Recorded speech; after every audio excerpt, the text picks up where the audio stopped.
Northern California's Bay Area. Here is the stage for a truly remarkable natural occurrence.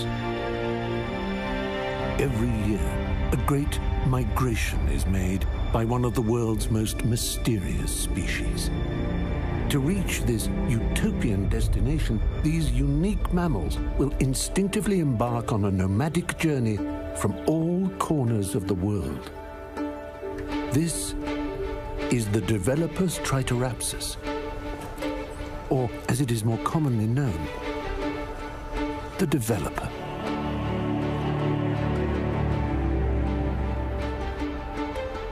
11.5 months of hibernation has taken its toll, and the sun is harsh as these nocturnal cave-dwelling creatures must greet daylight. For most, this momentous migration is their first, while for a select few, the pilgrimage is a time-honored tradition. Originating in the remote garages of Silicon Valley, developers evolved at an unprecedented speed. To understand how, we must observe them here, in their sacred temple. And so, it begins. As developers congregate at the event, access to the herd can be hard to come by. For some, blending in is easier said than done. To distinguish themselves, developers identify each other through decorative tribal symbols. These extraordinary plumages are designed to entice and attract. Here, a pack of rogue younglings at play. The safety of numbers allows them to... Oh, wait a moment. They have now entrapped an indigenous silver-crested king developer. Although tempting, one may look at, but not touch, the mane. The feeding frenzy at the great gathering. Moving in like a pack of famished piranhas, this frugal breed will spare no morsel. Those who can pull rank on prime cuts. The event culminates in what is known as the Keynote. As the doors open, a behavioral anomaly can be found. Developers running at full speed, battling to secure a coveted front row seat. Following the ceremony, the latest beta software is unleashed. Its nature at its cruelest. Only the strongest apps will survive.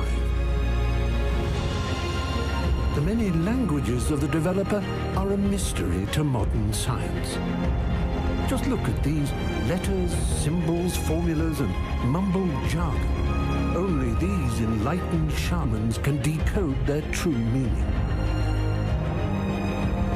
The creative bonds formed during the Great Migration will enable these geniuses to unlock our future world. The developer is, no doubt, a species scientists will continue to study for millennia.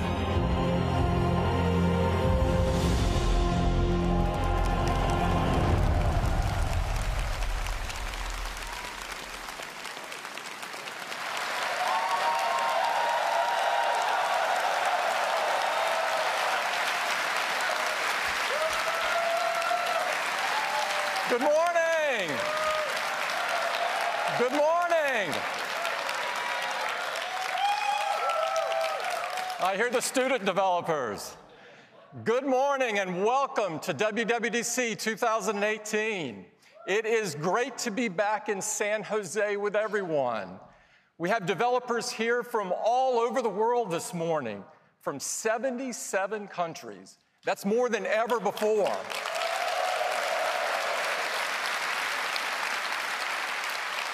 And I couldn't be happier to announce that we now have over 20 million Apple developers around the world. That's more than ever before. We've got 6,000 folks in the hall this morning. Welcome. And many millions more watching online. Now, the way that developers get to share their amazing work is through the App Store. Your creativity and hard work have made the App Store the best place to get the very best apps. Next month, the App Store turns 10.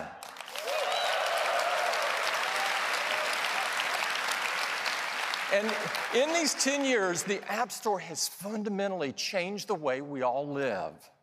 It's enabled countless new companies, created tens of millions of jobs, spawned entirely new industries, and it has forever changed our lives. The App Store is the world's largest app marketplace, and we now welcome over 500 million weekly visitors. This is mind-blowing. It's the most incredible app marketplace that the world has ever seen. We're also happy to announce that this week, we're going to achieve another huge milestone. The money that developers have earned through the App Store will top $100 billion.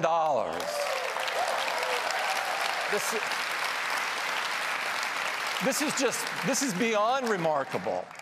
The App Store is clearly the best place for you to be rewarded for your hard work and creativity.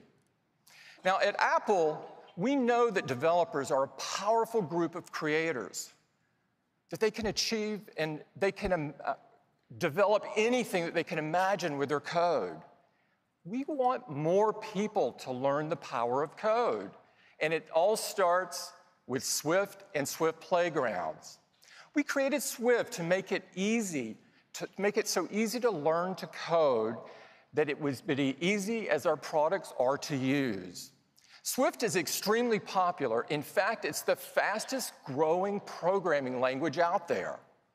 Now, Apple developers are already using it in huge numbers. In fact, over 350,000 apps have been written in Swift on the App Store. Now,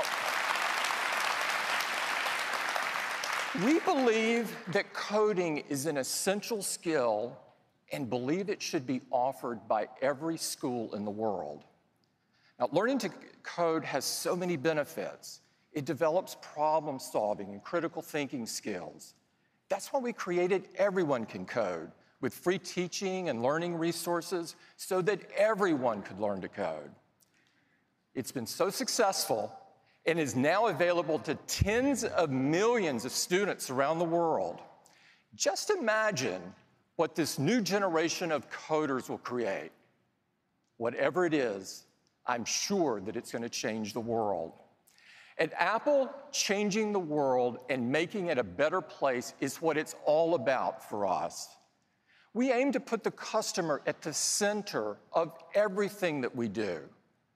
That's why, together with you, the developer community, we're working hard to provide new and better experiences for our customers to help them live a better day. And these experiences, of course, are expressed through our 4 amazing platforms. Today is all about software, and we've got some very exciting updates across all 4 platforms. We're going to get started with iOS. iOS embodies our philosophy of putting the customer at the center of everything that we design. Every year, we deliver a major iOS update that brings awesome new features that will impact the world. To tell you all about what we have planned for this year, I'd like to introduce Craig Federighi. Craig. Hey, good morning. All right. Well, our next big release of iOS is, you guessed it, iOS 12. Now, our customers, of course, are going to receive iOS 12 as a free software update. Now, it's easy to forget now, but iOS pioneered this approach of helping you get more out of the device you already own through free updates. And some of those updates have been really quite profound, like the App Store, giving us a whole new way to discover and download apps, It itself was delivered via software update, as were the folders we used to organize those apps. And can you imagine living without Find My iPhone or iMessage with its end-to-end securely encrypted messaging, or the revolution in iPad productivity with slide over, split view, and drag and drop, or AR, changing the way we interact with the world around us, all delivered via software updates. And of course, we want to get these improvements to as many of our customers as possible. iOS 11 supports devices that were introduced as far back as 2013, like the iPhone 5S. And we just love the way customers race to update to our newest releases. In fact, half of our customers upgraded to iOS 11 in just 7 weeks. It's incredible. Now, as we stand here today, 81% of our over 1 billion active iOS devices are running our latest release. And now, when you look at the competition, well, it's hard to say they really have a software update model. So iOS has the fastest adoption of any operating system. But what's much more important to us is customer satisfaction. And we're thrilled to report that customer sat for iOS 11 is at 95%. Now, delivering all of these features across such a wide range of devices while maintaining high performance is a challenge we take really seriously. And so for iOS 12, we are doubling down on performance.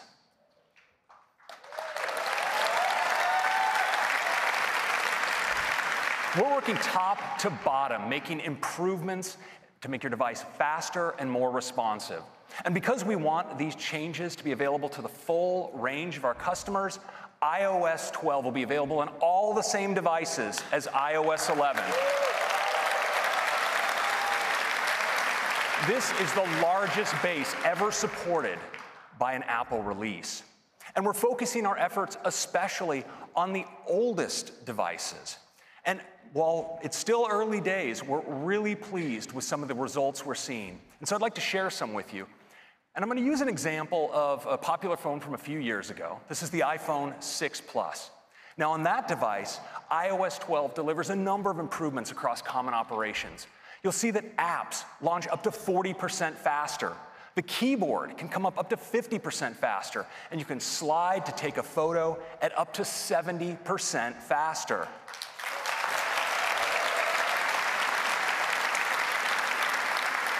Now, our deepest focus this year is optimizing the system when it's under load. And that's where you need performance the most and where iOS 12 really shines.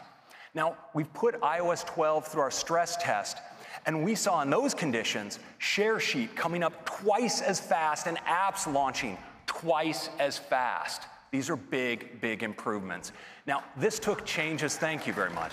This took improvements in many, many places in the system, and I want to highlight just one, and it starts with the silicon. You know, our tight collaboration with our chip team has enabled us to optimize iOS across the full range of our A-series silicon. Now, CPUs traditionally respond to increased demand for performance by slowly ramping up their clock speed. Well, now in iOS 12, we're much smarter. When we detect that you need a burst of performance, like when you begin scrolling or launching an app, we ramp up processor performance instantly to its highest states, delivering high performance, and then ramp it down just as fast to preserve battery life. Now, these are just some of the improvements that are coming to not just our older devices, but the full range of devices. And that's a quick update on performance.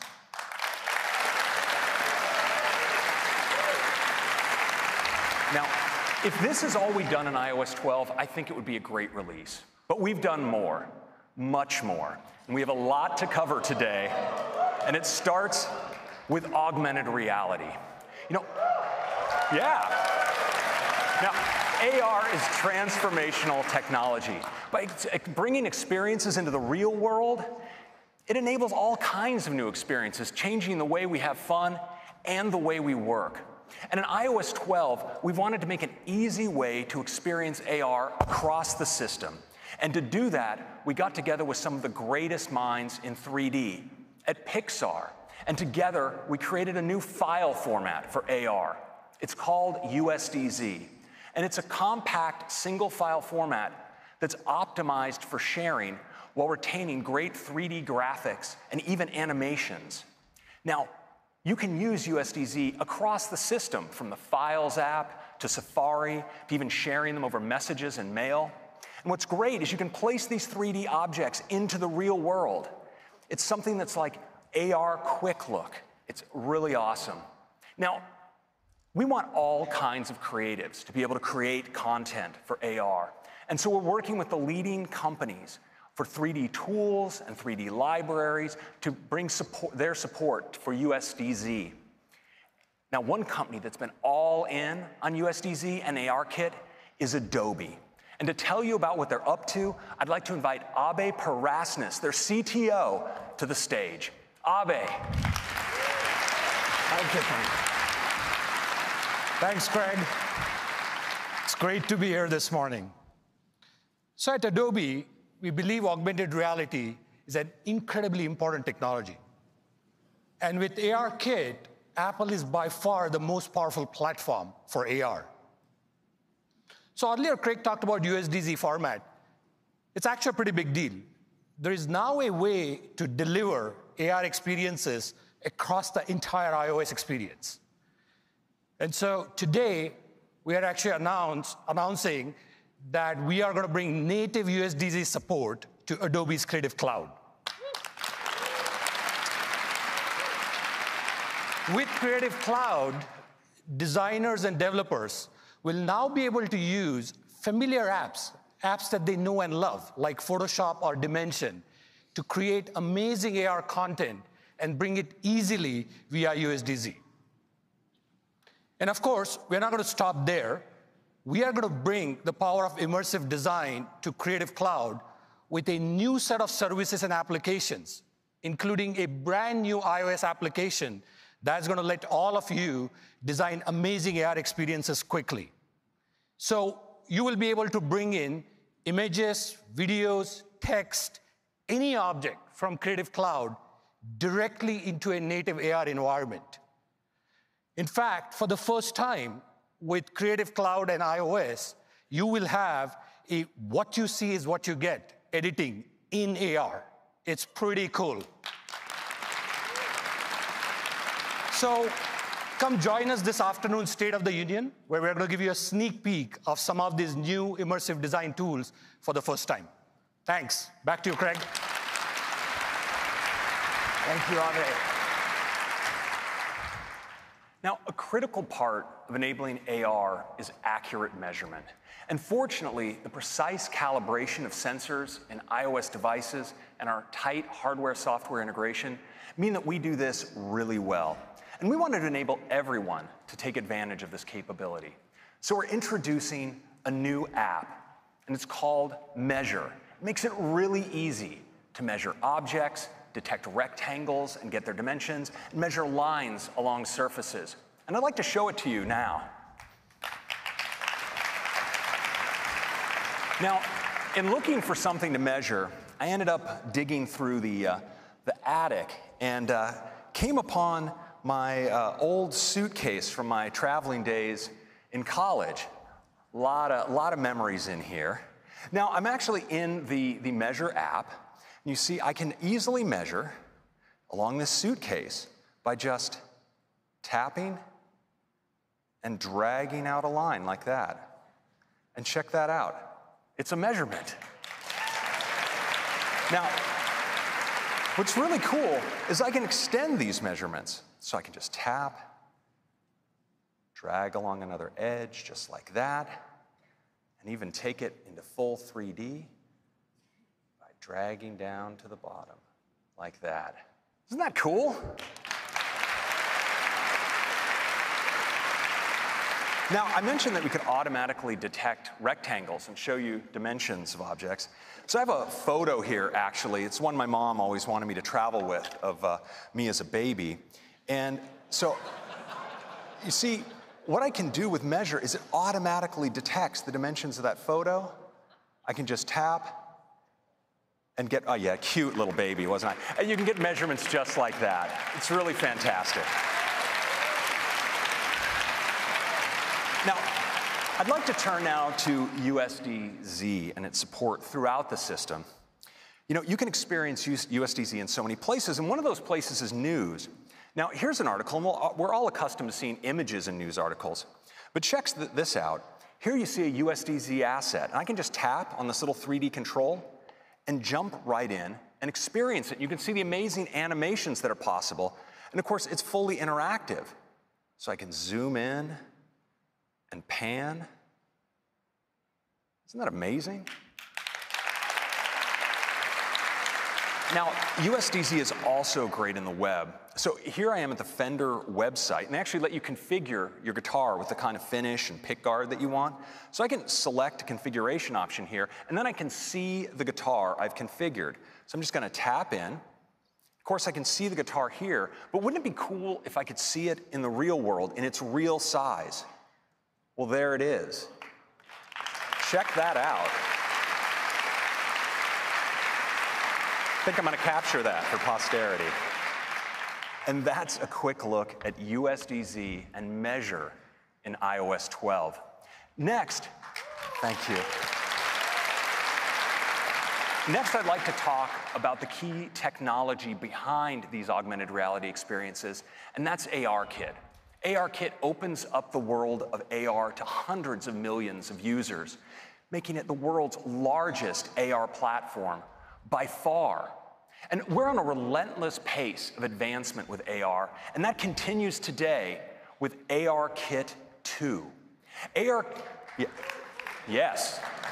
2 delivers advances with improved face tracking, more realistic rendering, and support for 3D object detection and persistence, which enables launching into AR experiences associated with a particular object or a physical space, like starting a game built around a physical toy, or having a physical classroom serve as the foundation for a lesson that was authored in AR. But probably best is the support for shared experiences. Now, this delivers true multi-user augmented reality. You and the people around you will be able to see your own perspective on a common virtual environment. And to help all you developers get started, we created this sample app written in Swift that you'll all be getting today. Now, check out how both players and even a third observer can all experience the same environment in real time. It's really fun.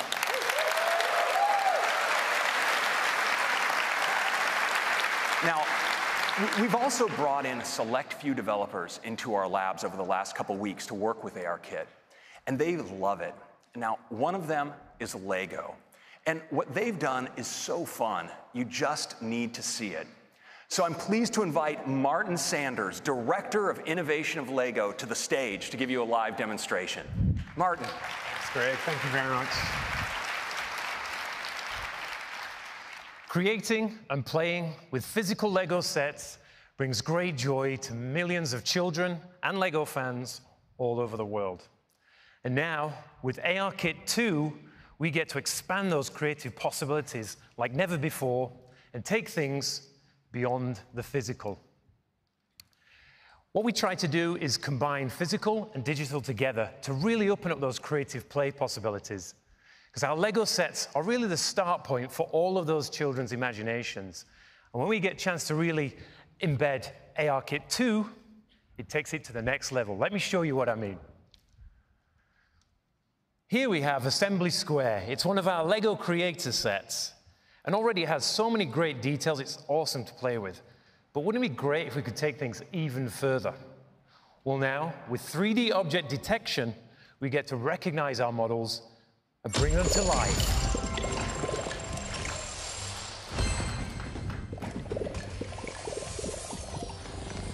And just look at all of those rich details we can now bring into our sets.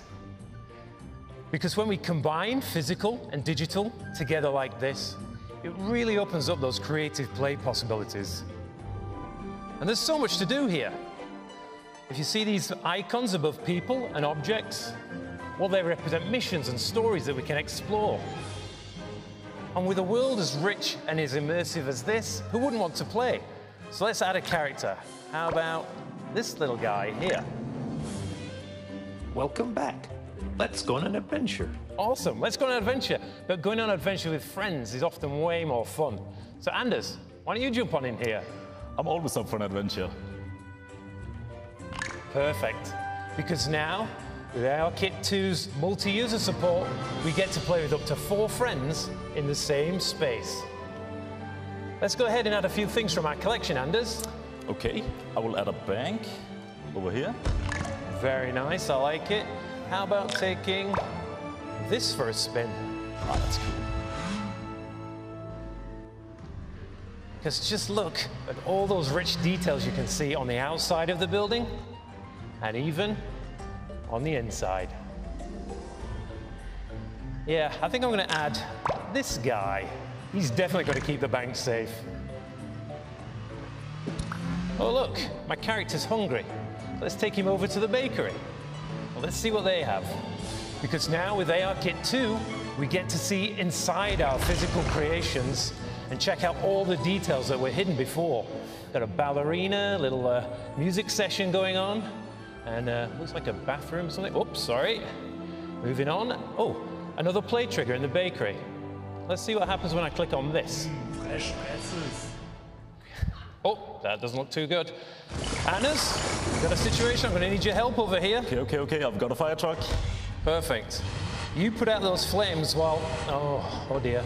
Somebody's got themselves trapped on the roof. So I'm going to use this helicopter to go and pick up these clowns. How you getting on down there, Anders? I'm almost done. Great, those guys are safe. And the flames look like they're almost out. Perfect, we did it. Yeah, and what? Good job, Anders. And we even unlocked a new item for our collection. But the fun doesn't need to end there, because with ARKit 2, we get to save our entire world back into our physical set and pick up where we left off. Right, that's awesome. So much fun.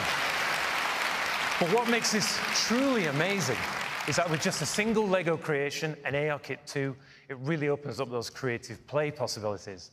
So look out for more Lego AR experiences in the App Store later this year. Thank you very much, everybody. Isn't that great? So that's our update on AR in iOS 12. Next, I'd like to turn to photos. You know, over 1 trillion photos are captured on iPhone each year. And photos is the best way to relive and share those moments. This year, we're making photos even better, and it starts with search. Search has powerful object and scene recognition. It lets you search for photos based on things like searching for cars, or dogs, or flowers, and it's a great way to explore your library. But in iOS 12, search now starts working for you even before you start typing with search suggestions. It'll highlight things for you like key moments and people that are important to you, places where you've taken some great photos, and even categories of photos like hiking and water sports. And search is much more powerful than ever. You can search for places by business name. So you could search for SF MoMA or even a broad category like museum. And Photos indexes over 4 million events by time and place, things like sporting events and concerts, and so you can search for them and find photos you took at those events. And search is super powerful. You can now search for multiple search terms, like surfing and vacation, and even get suggestions for additional search terms to help you find exactly what you're looking for. And now in iOS 12, we have an all-new tab. It's called For You. And with For You, you have all of your memories, those great memory movies, but more, like featured photos, highlighting a photo that you took on this day in past years. And effect suggestions, for instance, suggesting looping a live photo or applying a new portrait effect to one of your portrait photos. And we even highlight your shared album activity. Now, when it comes to sharing, there are many ways you can share photos, But our focus is on sharing great photos with the people you care about most. And that's why this year in For You, we've added sharing suggestions. So imagine you've gone out for a great dinner with some friends and you took some photos. Well, afterwards in For You, you'll see a suggestion like this to share those photos. If you tap in, you'll see that Photos is even recommending a set of photos from that set that you might want to share, and suggests who you might want to share them with, based in part by the people that appeared in the photos. When you share them, they're shared at full resolution out of your iCloud photo library, and when your friend receives them, something really magical happens. Their phone searches their libraries for other photos they took at that event and suggests that they share them back to you, so you both can end up with the full set.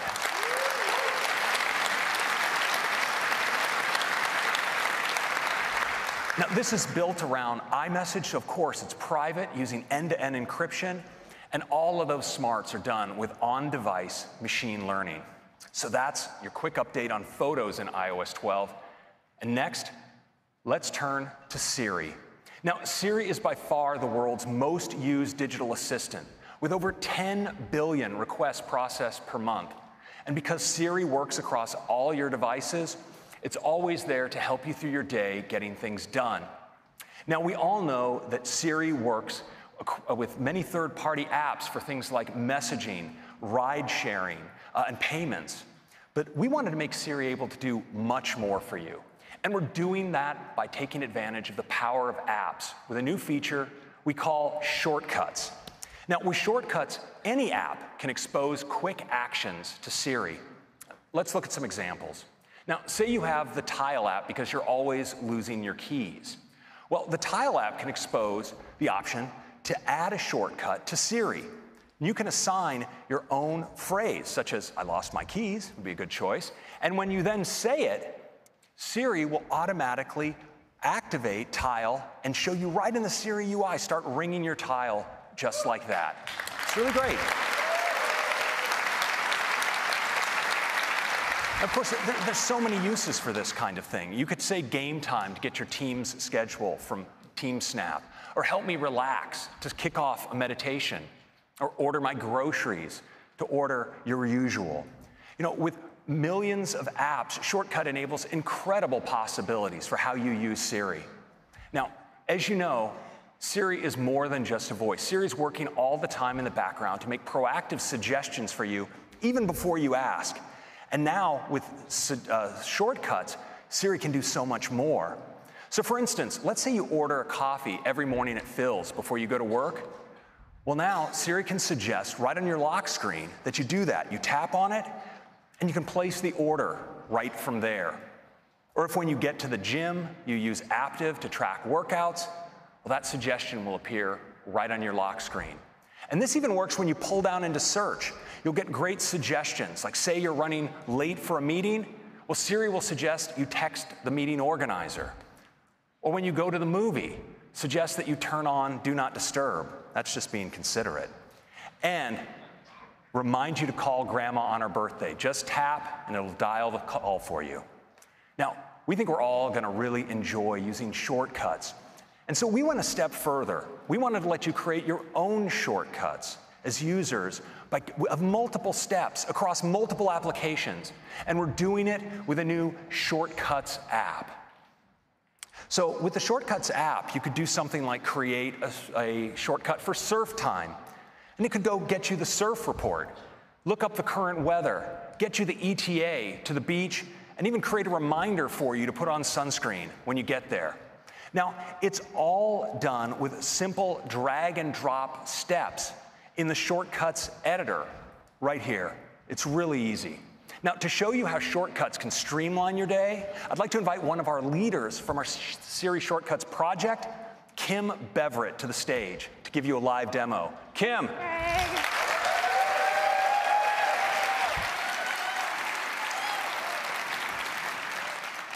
I am so stoked to show you Siri Shortcuts. To do that, I'm going to walk you through my day. So imagine it's the morning, I'm headed to work, and I pick up my phone, and I see this suggestion from Phil's Coffee. Siri has learned that I do this most mornings, so now I can just tap on the suggestion, and I see all the details I need to confirm my perfect mint mojito right here on the lock screen without even going into the app. So let's get caffeinated, and I'm done. Fast forward a little bit, and I'm sitting at my desk at my office, and I need to know when my next meeting is. I'll go to the Up Next widget, and it looks like I am running a little late for a rather important meeting, so I should probably let someone know. And it looks like Shortcuts is a few steps ahead of me. I could call into the meeting, or I could let the organizer know that I'm running late. I should probably tell Ari what's up. That looks like just what I want to say. Sorry, Ari, let's send it. Perfect. I also want to show you how you can add a shortcut to Siri. So let's take a look at Kayak. I keep all of my travel details in Kayak. Most important is my post-WWDC relaxation trip to Los Angeles. You can see I've got my flight, my hotel, all the details, everything I need, but what I really want is to be able to use this and get to this information with my voice while I'm on the go. So let's head back, and I can just tap Add to Siri, record my custom phrase, travel plans. And I am done. So now, when I land at the airport and I'm about to get in the cab and I could really use that hotel address, I can just say, travel plans. Kayak says, your hotel is at 929 South Broadway. You can check in after 3 p.m. Isn't that cool? It's pretty cool.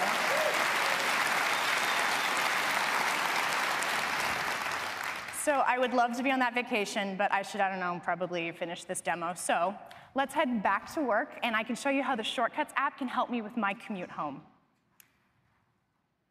We start in the gallery, where there's hundreds of pre-made shortcuts that you can download, or we can hop over to the library, and I've got a bunch of shortcuts here, but I want to show you my heading home shortcut.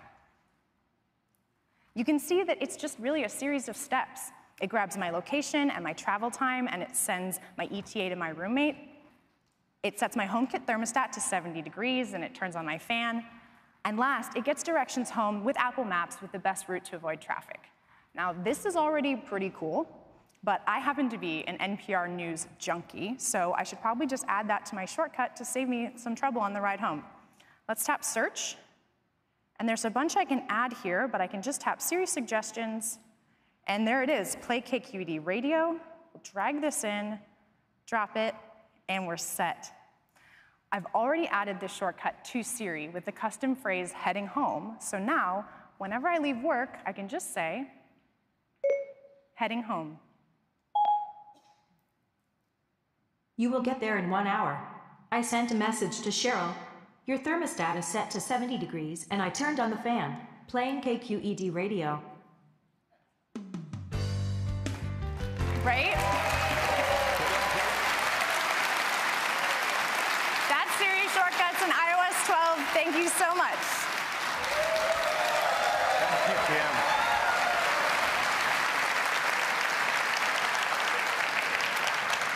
And that's Siri Shortcuts. It works on iPhone and iPad, and of course, you can run your shortcuts from your HomePod and your Apple Watch. That's your quick update on Siri. Next, let's talk about apps. And to tell you about the latest, I'm going to hand it off to Susan. Susan. Hello. Thanks, Craig, and it is so great to be here. I'm excited to tell you about some great updates in some of our most popular apps, starting with one of my favorites, News. So, News is a personalized feed where you can see all the stories you want to read pulled together from trusted sources. And our top stories are handpicked by the Apple News editorial team to make a great collection of curated content. With our new Browse tab, you can discover new channels and topics, and we've made it even easier to jump to your favorites, because that's why they're your favorites, right? News shines on the iPad. We've added a new sidebar, and it's a great way to navigate. It makes it easy, and I think fun, to dig into the areas you're most interested in. So that's News. Now, we've completely rebuilt the Stocks app, and it's got a beautiful new design. Of course, you can still see the stock prices and the changes at a glance, but we've added spark lines, those little charts, that show the stock performance throughout the day. And that's cool, but are you ready? We are so excited to announce we're bringing Apple News to Stocks. I'm really excited about that. And the top stories in Stocks features business news, right? Curated by the Apple News editors. It's pretty terrific. You can tap on any stock to get a more detailed view, so you can see an interactive chart that now includes after-hours pricing. And you see relevant headlines from Apple News curated by our Apple News editors. So it looks great. And if you tap on one of those headlines, you'll see the full article without leaving the app. And of course, it's formatted to look gorgeous on the iPhone. Now, with iOS 12, we're bringing Stocks to iPad. It's pretty great, and we take advantage of the larger display so you can keep your eye on your stocks on the left while you browse through your financial news. It's a pretty great experience. Next up, voice memos. We've also completely rebuilt voice memos to make it even easier to use. And we're bringing voice memos to the iPad for the first time. Importantly, we've also added iCloud support, so your recordings stay in sync across all your devices. We think iPad users are just gonna love this. And we think that iBooks is the best way to discover and experience ebooks, as well as audiobooks. And with iOS 12, we're introducing an all-new design. And we think the update is so great, we're calling it Apple Books, a new name. Very dramatic. We dropped the I. Apple Books has some great new features. For example, Reading Now, with a preview that makes it really easy for you to pick up reading right where you left off. And there's so much more, including a stunning new store that makes browsing through your ebooks and audiobooks better than ever. We love these updates, and we think you will too. But we also have a smart and safe way to use your apps in the car. I think you know I'm talking about CarPlay. CarPlay already supports third-party audio and voice messaging, voice calling and messaging apps. You probably know that. But what you might not know is with iOS 12, CarPlay will also support third-party navigation apps.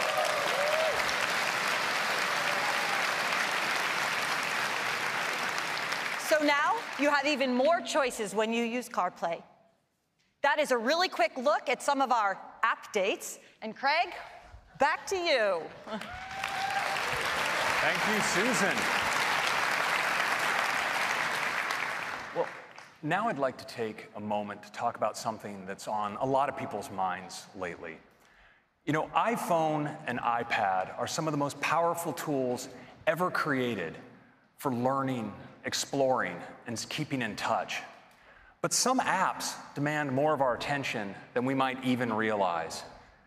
They beg us to use our phone when we really should be occupying ourselves with something else. They send us flurries of notifications, trying to draw us in for fear of missing out. And some of us, it's become such a habit that, we might not even recognize just how distracted we become. Well, we've thought deeply about this. And today, we're announcing a comprehensive set of built-in features to help you limit distraction, focus, and understand how you're spending your time, and balance the many things that are important to you. Now, it starts with Do Not Disturb. There are times of the day, or times when you just don't want to be disturbed, and one of those, of course, is at night. Sometimes you wake up in the middle of the night and you look at your phone, maybe just to check the time, and you're confronted with something like this. Barrage of notifications that spin you up and keep you from falling back asleep. And so we're introducing Do Not Disturb during bedtime, where all you'll see is this. nothing to get you spun up. And in the morning, yeah.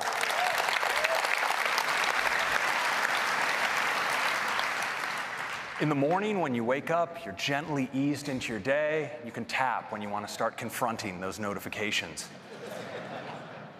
Now, we've all found ourselves in situations like this. Now, rest assured, he stuck the landing on this one. But now, Do Not Disturb can help. And we made it easier than ever to use Do Not Disturb, because now we have a great new mode where when you press into Do Not Disturb in Control Center, you can set an ending time for Do Not Disturb for when you leave a particular location or when an event ends on your calendar. So I think we're all going to be using Do Not Disturb a bunch more. Now, next I want to talk about notifications. Now, notifications help keep us informed and connected to important things that happen throughout the day. And we'd like to give you more control over how many notifications you receive. And so we're enabling what we call instant tuning for notifications right from the lock screen. You can press in to a notification, and from there you can decide to send future notifications from that app directly to Notification Center, bypassing your lock screen, or turn them off altogether. And Siri will even help by suggesting that you turn off notifications for apps that you're no longer using. Now, we also wanted to give you help managing large numbers of notifications. So I'm thrilled to announce that we're bringing to iOS support for grouped notifications.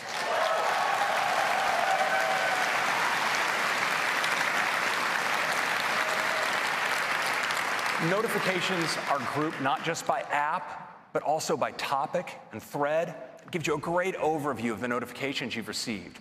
You can tap in and look at a particular group, but of course, just as important, with a single swipe, you can triage a whole group of notifications away. So that's notifications.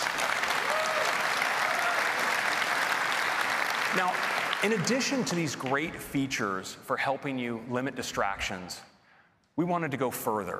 And it's with a feature we call Screen Time. Screen Time empowers you with both insight and control over how you spend your time. And it starts with reports. Every week, you get a weekly activity summary that details how you used your iPhone or iPad. You tap in, and you get to view your full activity report. It's really detailed. You get deep insight on how much time you're spending, where you're spending it, and even how your use breaks down during the day or the night.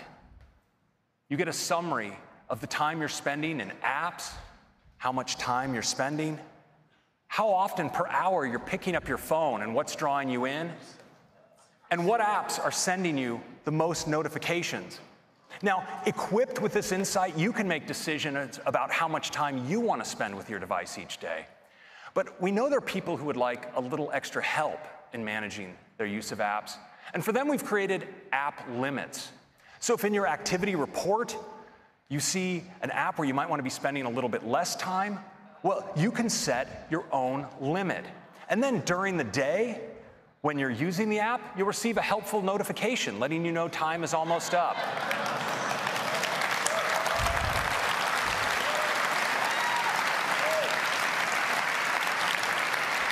And once you've reached your limit, instead of the app, you'll see this. It's time to move on. Now, we'll let you grant yourself an extension if you want, but we'll give you a reminder later to move along. Now, this is also in sync across your iPhone and iPad, so your limits apply to your total usage. And we think this is going to be helpful for many people, but especially for some kids. And we know this is something that can help families achieve the right balance for them. And of course, it starts with providing your kids with great information, so they get an activity report of their own. But as a parent, you get one as well on your device. And based on what you see, you have the option of creating allowances. And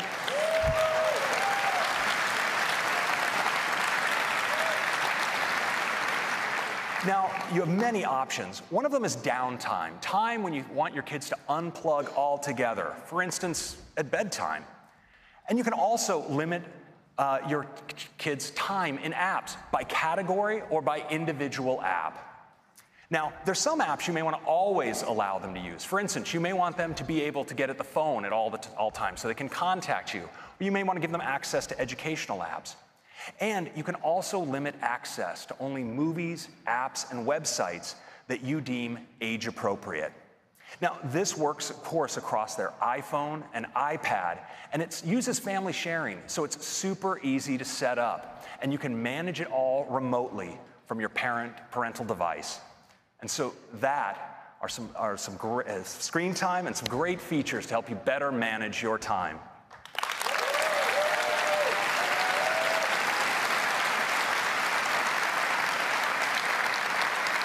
Now, next, I'd like to talk about one of the most important uses of our devices, and that's communication. And we'll start with messages.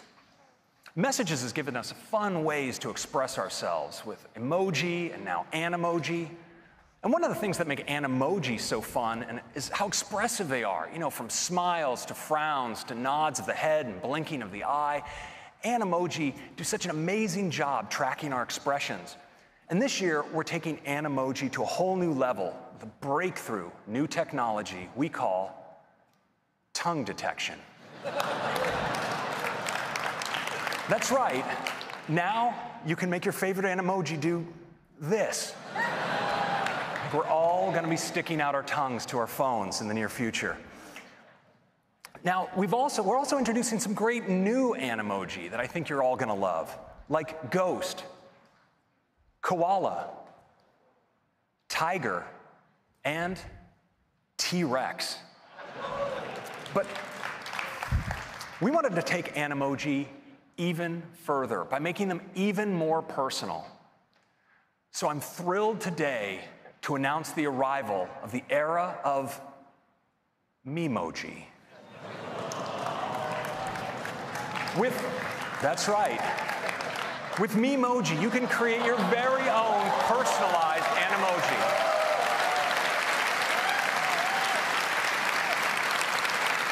Now, these Animoji can look like you or the real you.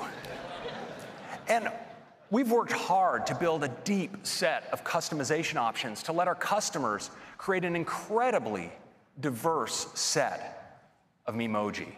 It's really incredible what you can create. And we've designed a beautiful new experience to create these Memoji that makes the process fun and easy. Now, to tell you more about it, I'd like to invite one of the managers of our messages and Animoji features, Kelsey Peterson, to give you a live demo. Kelsey. Good morning. I cannot wait to tell you what's new with messages. Let's get started with Animoji. First, you need to meet the newest members of the team. We've got a new cat in town, our tiger. She's so cute. And now, my personal favorite, the koala. Oops. Just getting excited, scrolling through here. They can't all be cute and cuddly, though, so here's our T-Rex. And we have our very own friendly little ghost. So much fun. And if I swipe right, here's where I can create my very own Memoji. Let me show you just how easy it is. I recently chopped my hair, so I want one that matches the new me. So I've selected a skin color, and now I'm trying to figure out just the right amount of freckles. It's a real Goldilocks scenario. Yeah, these are just right. Okay, on to the main event. There are so many hairstyles to choose from. First, I'm gonna grab my color, and then like I said, I need to go a little bit shorter. All right. Nope, this is the one. Now that I'm all set, I can of course select my eye color. And what's really amazing is as I'm making changes, the character up above is coming to life. There are tons of options for me to customize. I could add earrings, but what I really want is a great pair of sunnies. So I'm gonna come over to eyewear and pick out some frames. Maybe not for today. I think I need 2 lenses. These are the ones. Now that I have frames, I'm going to tint my lenses to make a great pair of sunglasses.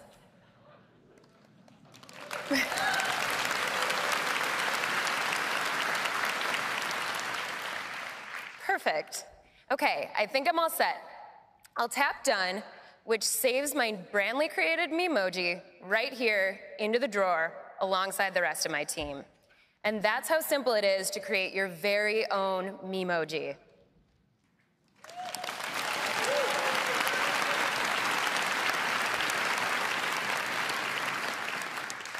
Now I have a brand new feature to introduce you to. This wasn't even in Craig's slides. We are bringing fun effects into the messages camera. Let's take a look. I have a message here from my partner. It looks like he's informing me that he's bought our dog, Ferdinand, yet another tiny dog hat. This isn't even the first. I think this is the perfect opportunity for a response with this new fun camera. So I'll tap to pull up the camera, and then I can see this little star over here on the left. Tapping on that gives me a strip with all sorts of new effects. So I could add things like shapes or text. But let's check out these filters. Ooh, so this is comic book. It's really fun. But for a response about a tiny dog hat, I think I'm going to go in a different artistic direction. So what I really need to do is add a sticker from one of my favorite sticker packs. Ferdy looked really excited about that new dog hat, so I'm going to put him right here. And now we have an all-new way for you to use Animoji. I can apply my favorite Animoji right here, live.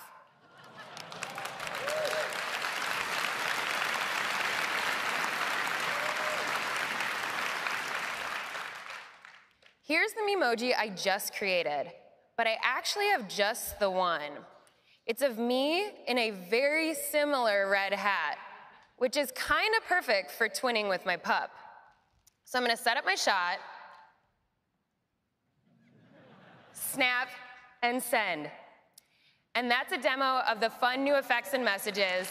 Back to you, Craig.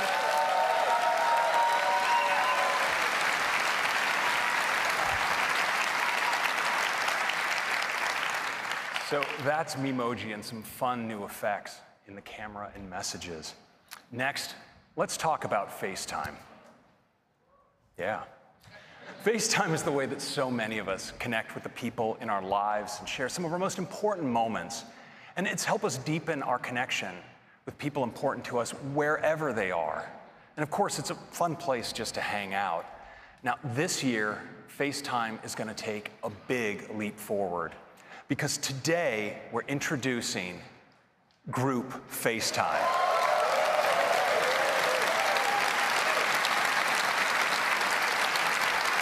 Now, you'll be able to FaceTime with 2 people, 3 people, actually up to 32 simultaneous participants.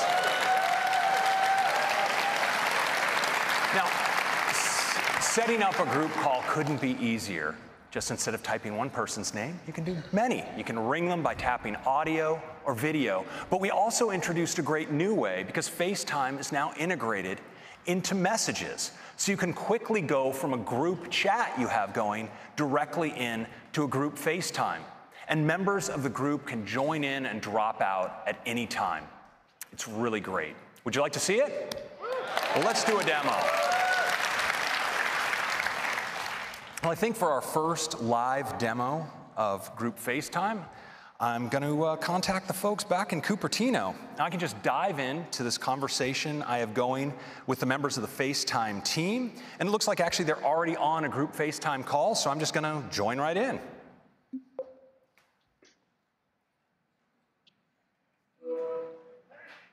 Hey, everybody. Hey, Craig. Now check it out. So it's this beautiful FaceTime UI. We have these big, gorgeous tiles right up front where you see some of the leaders of the FaceTime team. And down at the bottom, there's an area we call the roster that contains everybody else. And of course, I'm right there in the lower right-hand corner. Hey, Craig. Wait, am I on the big screen? Yes, Lauren, this is not a test. You're in front of 6,000 of your biggest new fans.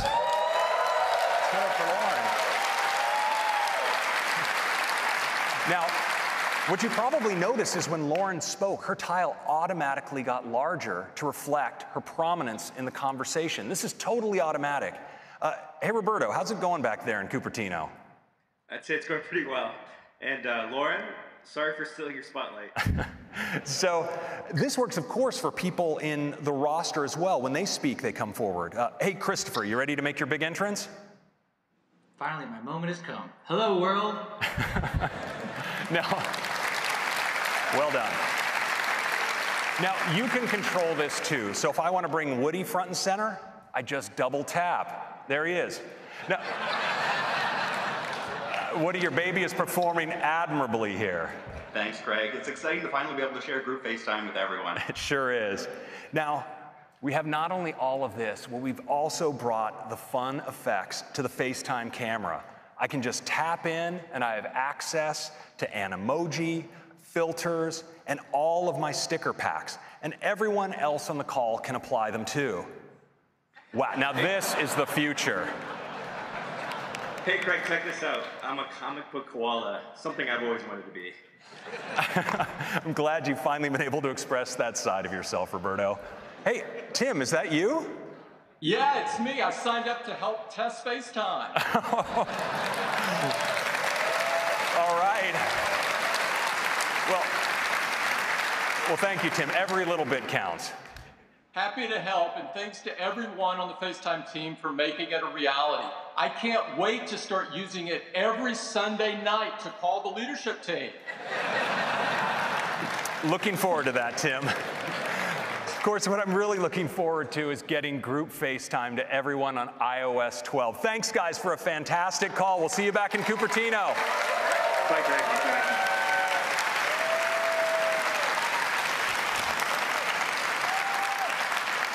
So that's group FaceTime. It works on iPhone, iPad, and Mac, and you can even answer in audio on your wrist on your Apple Watch. So that's FaceTime and messages, and this is iOS 12. Improved performance, new AR experiences, Siri suggestions, screen time, Memoji and fun effects in the messages camera, and group FaceTime. I hope you like it. I'm going to hand it back to Tim. Thank you. Thank you, Craig.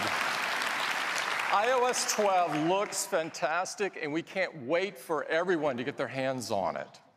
Next up, we'd like to talk about the Apple Watch. Yeah. When we began development of the watch many years ago, we had a vision for just how impactful and essential it could become in our lives.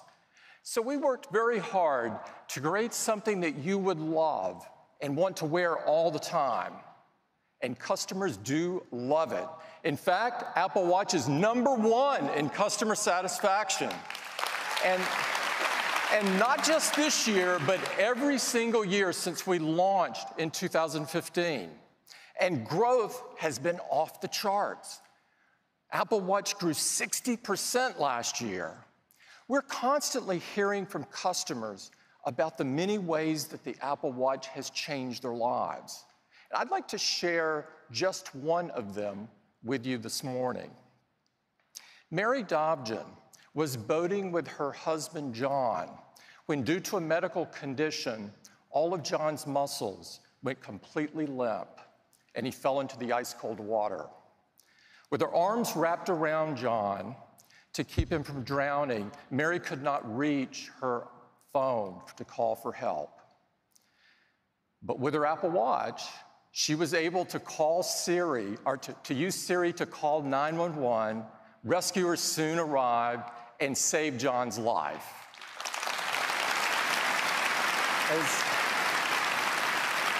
As Mary told us, if it wasn't for my Apple Watch, he really would not be here today. This is just one of the many stories that we've heard about how Apple Watch is impacting people's lives. They range from getting people to be more active, to helping users live a healthier life, or even to alerting users to an elevated heart rate. Apple Watch brings such amazing capabilities right to the wrist. And of course, at the heart of this is watchOS. We're excited to introduce watchOS 5 today, which brings even more ways for you to stay active and connected. And I'd like to hand it off to Kevin Lynch to tell you all about it. Kevin?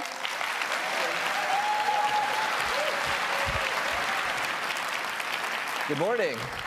You know, stories like that about how Apple Watch is supporting people around the world in even extreme situations like Mary and John's, but also in their daily lives, is really super motivating to us as a team.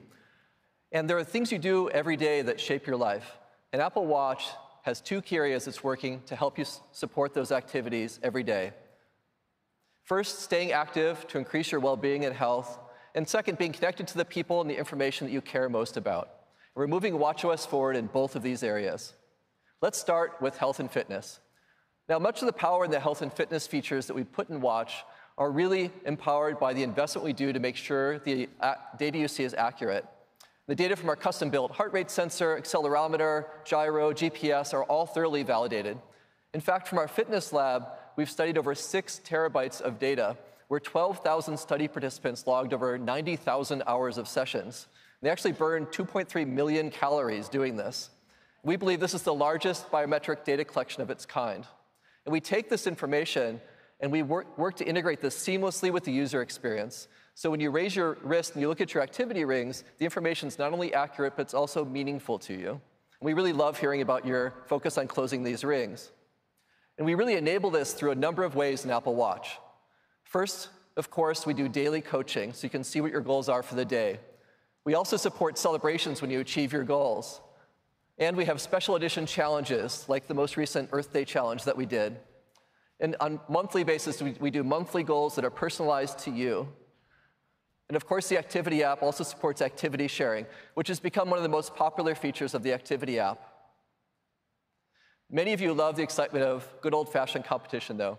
So in watchOS 5, you can challenge any of your activity-sharing friends to a 7-day competition whenever you would like. And if they accept, you each try to win the week by closing your rings and earning points. You earn 1 point for each % of a ring that you close. And while you're in the middle of a competition, your progress notifications are updated to not only show you the progress your friend's making, but also where you stand in the competition. And when you win, you receive a new award. We're really excited about this addition, and if you're competitive, it gives you a whole new way to enjoy the Activity app.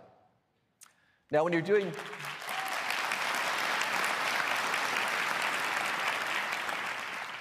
want to go do a workout, there's a lot of workout types you can choose from. And they all have custom algorithms to measure things like calorie burn, pace, distance, elevation gain. And when you're swimming, it even counts laps and detects what swim strokes you're using. And with Gym Kit, your metrics are in sync with your favorite gym equipment. And we're really excited to bring more enhancements to workouts in watchOS 5, starting with a new workout type for yoga. Now, this works primarily from your heart rate. And we calibrate this to your fitness level through the rest of your day. So now you can more accurately track those yoga sessions, including those intense vinyasa sessions. Now, we've also added a new workout type for hiking. This takes into account pace and heart rate and elevation gain, so you can more accurately get exercise credit while you're hiking in steep terrain or really long stages. And Apple Watch has become a really great running companion, especially now that we've added GPS and cellular and music streaming. We're making this an even better experience now for training runs and races. In addition to current and average pace, you now have the option to keep track of your rolling mile pace, which is how fast you ran the immediately preceding mile. You can also now set a custom pace alert, so your Apple Watch will tap you when you're above or below the pace that you've set. And finally, runners will now get cadence, so you can see your current steps per minute. We're really excited for runners to try these out. Now,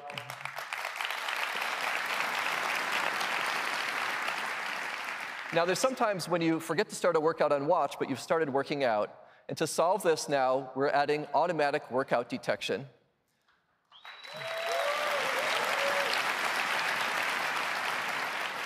So your Apple Watch will now offer to start tracking a workout if it senses that you're beginning one. And even if you press start sometime after you began working out, you'll get retroactive credit for the workouts that you did.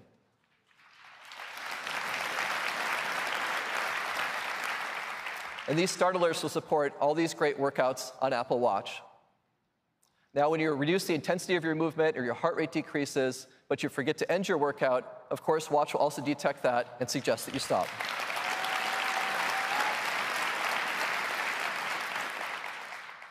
So all these new features, activity competitions, the new yoga and hiking workout, new features for runners and automatic workout detection are all enabling you to more accurately track your workouts and stay motivated while you do.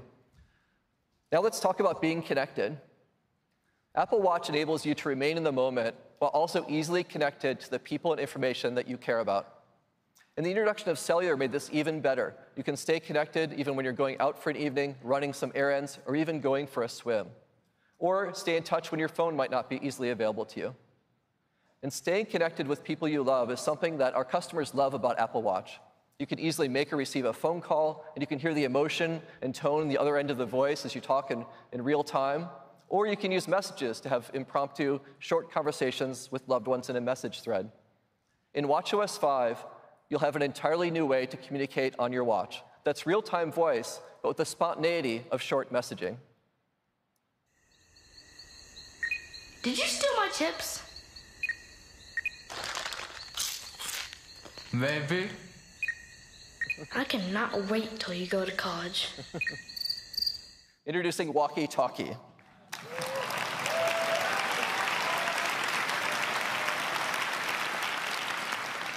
This is a new app on Apple Watch. It's a fun, easy way to talk with friends and family. Let's take a look at how it works. First, you choose who you'd like to enable walkie-talkie with, and it suggests some people that you often communicate with, so you can easily add them. Now, the first time that you do this, your friend will receive a one-time request to allow a walkie-talkie connection with you. If they accept, then you can speak to each other with walkie-talkie whenever you like. And to do this, you just press to talk, and then your friend can hear your voice just like a walkie-talkie. And they're going to feel a haptic and hear a beep beep sound right before your voice comes out. And this new watch-to-watch connection works over cellular or Wi-Fi. It has really high audio quality, and it's a lot of fun. We can't wait for you to try this out. That's walkie-talkie.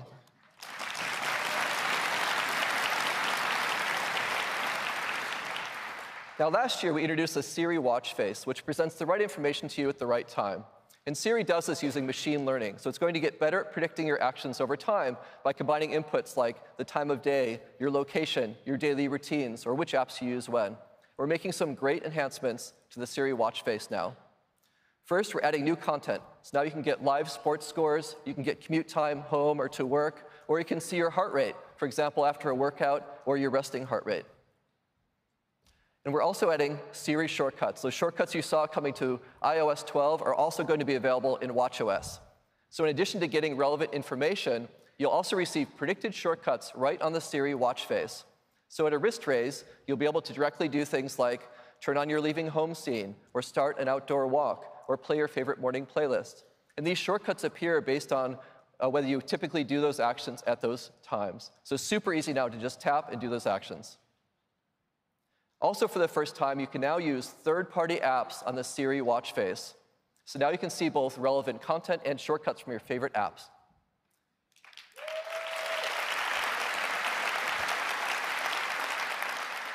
So if you always go running with Nike Plus Run Club at a certain time, or you're logging your meals with Lose It, or you use Citymapper to find your commute home, you just raise your wrist and tap. It's that easy. So new content, support for shortcuts, and third-party apps making for an even more powerful Siri watch face. Now, currently, to talk to Siri, you raise your wrist and you say, "Hey, Siri." And when you think about this, it's quite a strong signal when you raise your wrist and talk to your watch. It's kind of like when someone's standing right in front of you. You don't need to say, "Hey," because you have their attention already. So we're bringing this same social cue to Siri on the watch. So you no longer need to say, "Hey, Siri." You just raise your wrist and talk to Siri.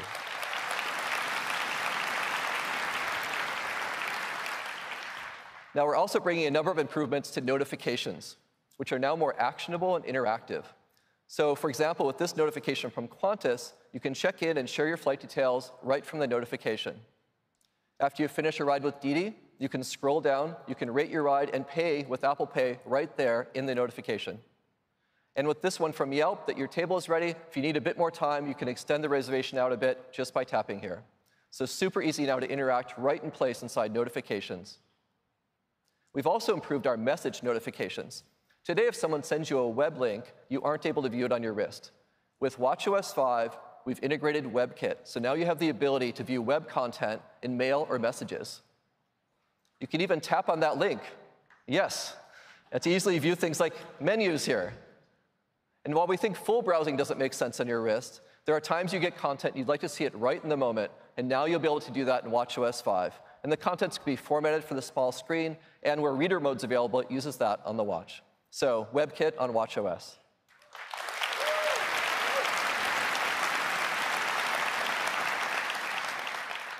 Now with watchOS 4, we introduced an entirely new way to listen to music while you're on the go. You can stream 48 million songs on your wrist with Apple Music, or you can listen to automatically synced and curated playlists.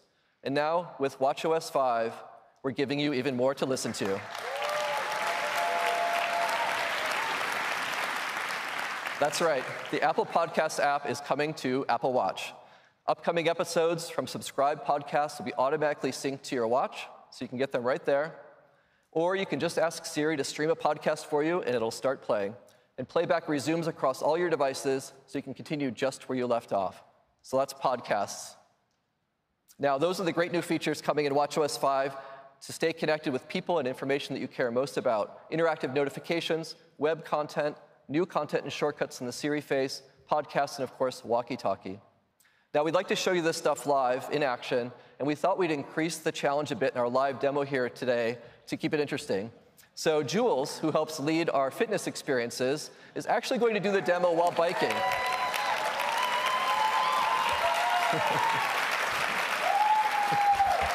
So Jules has expertise in coaching, and she knows how to move and demonstrate and motivate all at the same time. Take it away, Jules. Thank you, Kevin. I've got some great stuff to show you that I think you're really going to love. And bonus is I get to work on closing my rings while I do it. So first, I'm super excited to show you how easy it is to start a workout with GymKit. I just tap to connect and accept on the watch. And now I can control and start the workout right here from the console on the bike. All of my data between the watch and the bike is in sync, and all of my workout metrics are accurate. Now, I wouldn't typically be trying to demo things for you and sneak in a workout at the same time, but I want to show you activity competitions. And to do that, I need to keep moving. This morning, I got this notification, and it says, your competition with Jay is down to the last day, and it's a close one. Have you got what it takes to win? Have I got what it takes? You bet I do.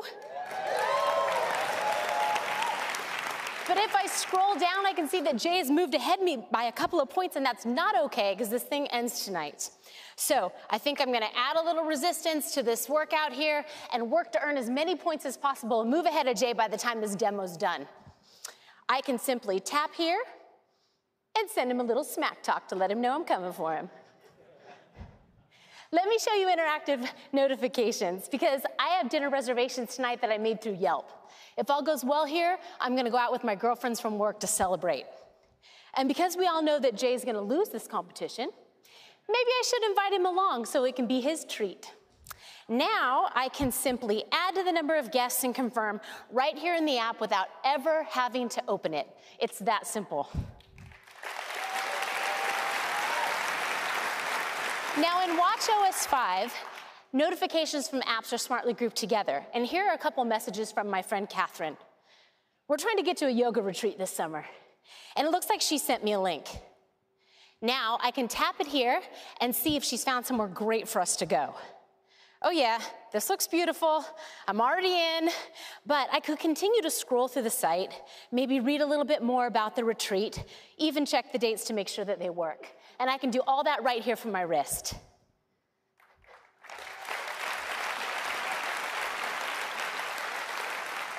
Let me show you the enhancements that we've made to the new Siri watch face. At the top here, you see the workout that I'm in right now. And when I'm ready to get back to it, I can just tap. Next up is Glow Baby, because it's about this time each day that I check the app to see if my husband has logged our 1-year-old's nap. Oh, good job, baby. He slept 2 hours. And you parents know that good naps equal good nights, so I'm looking forward to that. All right. As I scroll through my day, I can see my next meeting. I can see traffic and directions to places that I'm going later today. Here's that dinner that Siri found in my calendar. And waiting for me at the end of my day is a shortcut to my evening meditation with 10% happier. Nice. Now, I want to check back in on this competition, but I thought it might be a good idea to get a little moral support from my #1 fan. And you heard Kevin say how walkie-talkie is so great for staying in touch with close friends and family. So I set my daughter up with walkie-talkie so that she can help demo what it's like to receive one and maybe give me a little bit of love up here. Oh, there she is. Mommy, I see you on TV. Isn't that fun? How am I doing? So good. I know you'll beat Uncle Jay. Hashtag mommy for the win. Thanks, Peach. I love you.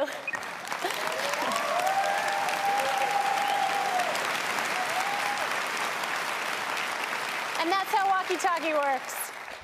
All right, the time is now to check in on this competition and see if I have done enough to pull ahead. I'm gonna tap into activity and swipe over to see the score. Oh, yes. Sorry, Jay, but the day is still young. Thanks, everybody, and back to you, Kevin.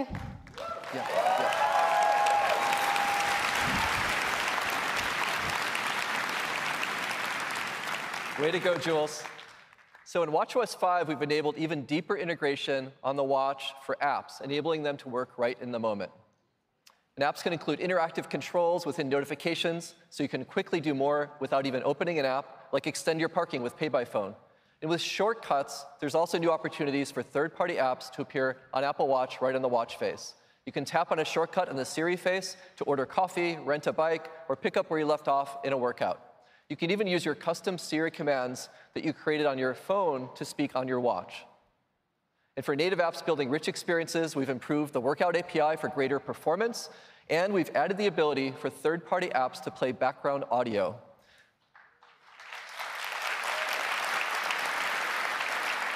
This enables you to easily sync things, of course, like audiobooks, favorite playlists, guided meditations, right to your watch, and they'll be able to play continuously in the background. Now, there's so many other features coming in watchOS, including things like the ability to customize the button arrangement in your control center, or you can add an air quality complication to your watch face. But one really exciting one is student ID cards.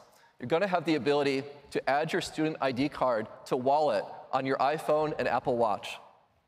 And this works by simply holding your watch near a reader. Anywhere you can use your student ID cards on and off campus, you can get access to places like your dorm or the library or events on campus. You can even pay for things like snacks or laundry or dinners. And this works with your watch or your phone, and it will be available this fall, starting with these universities, and will expand to more campuses over time.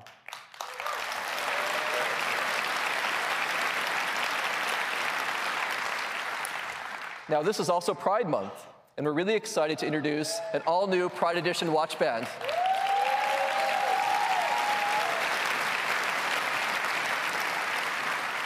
And we didn't stop there. We made a beautiful new face that matches perfectly with the band.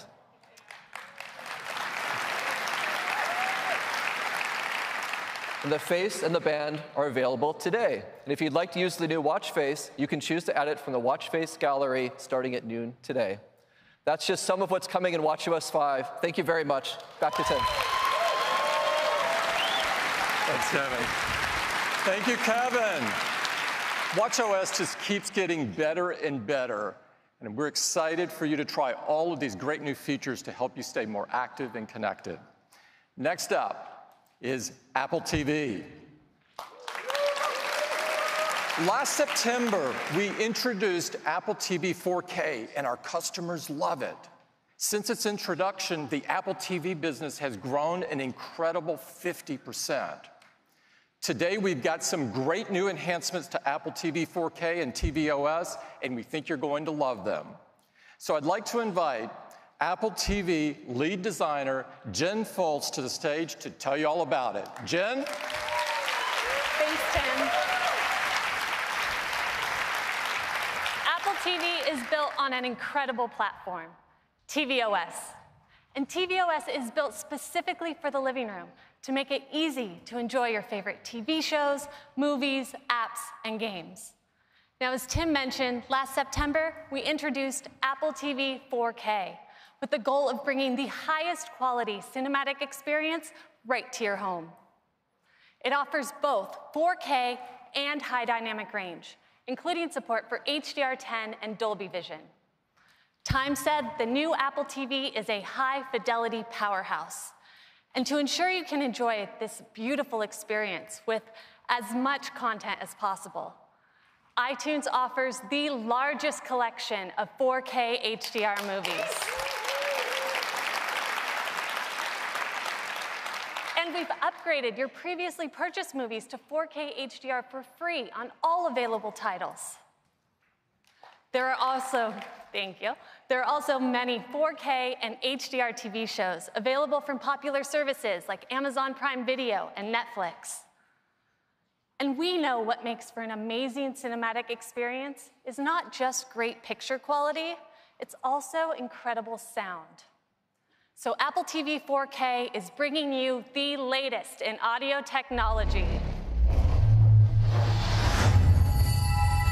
Dolby Atmos.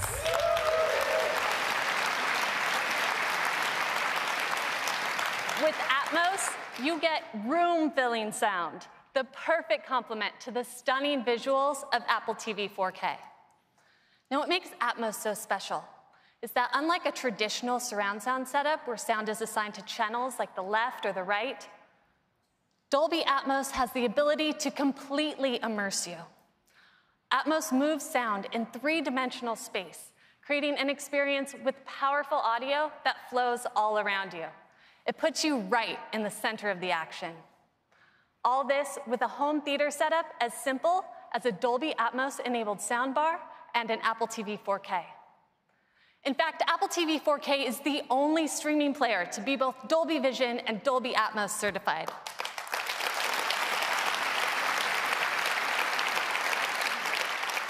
And this fall, iTunes will be bringing you the largest collection of Atmos content anywhere.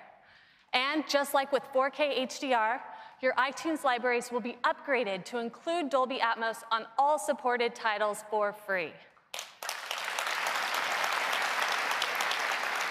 Now, of course, these movies and so much more are available in the Apple TV app. The Apple TV app is the center of your video experience, a single place to find and watch what you love across your favorite apps. It's on Apple TV, iPad, and iPhone, where you can find not only on-demand TV shows and movies, but also live content, including sports. The Apple TV app now offers a huge range of live sports. And we've added live news to make it even easier to stay current. The addition of live sports and news providers brings the coverage of the TV app to over 100 video channels, giving you a massive selection of content all in one place. With all this, Apple TV is the best box to connect to your TV. And that's now more true than ever, as more and more cable companies fundamentally shift how video gets to your TV. This typical cable box is becoming a thing of the past, as these companies embrace internet-based delivery. And many of them share our vision of Apple TV as the one device for live, on-demand, and cloud DVR content. And we've already started working with partners around the world to make this a reality. In France, we're working with Canal+. Almost a third of French households subscribe to Canal services. And their subscribers can now choose Apple TV to access more than 100 live channels and some of the biggest sports, including the French Open in 4K. In Switzerland, we've partnered with Salt. Salt just launched a new TV service with more than 300 live TV channels, and it's available exclusively on Apple TV. And I'm really excited to announce that here in the US, Charter's Spectrum will be coming to Apple TV late this year.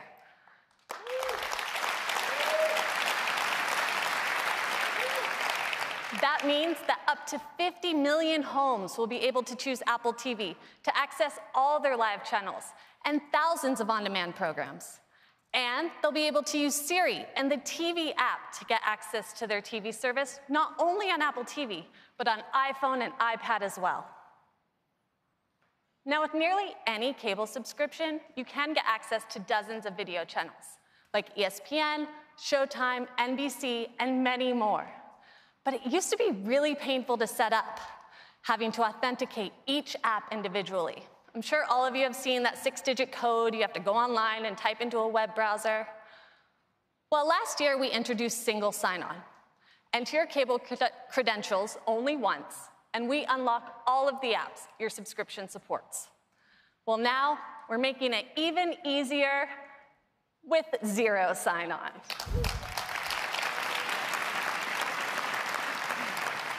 So now, if you're on your TV provider's broadband network, we'll securely and automatically unlock all the supported apps included with your TV service.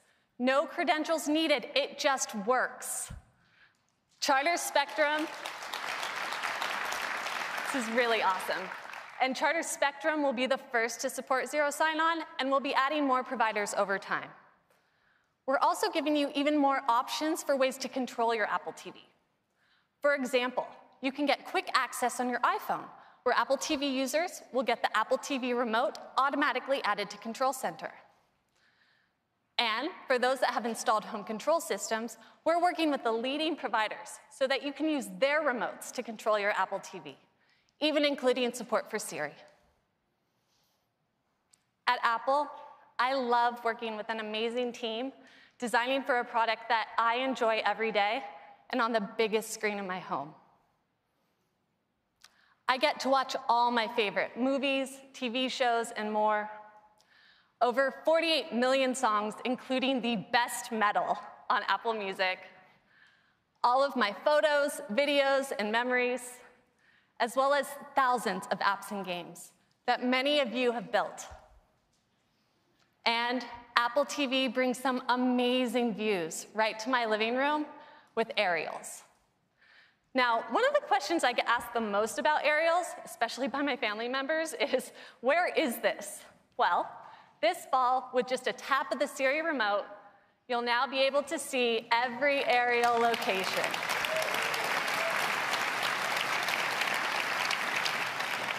And you can even swipe between locations, so you can see even more. And today, I have an incredible new location to share with you. For the past year, we've been collaborating closely with an amazing partner, filming some stunning footage from around the world with a very unique vantage point. And here it is. Earth.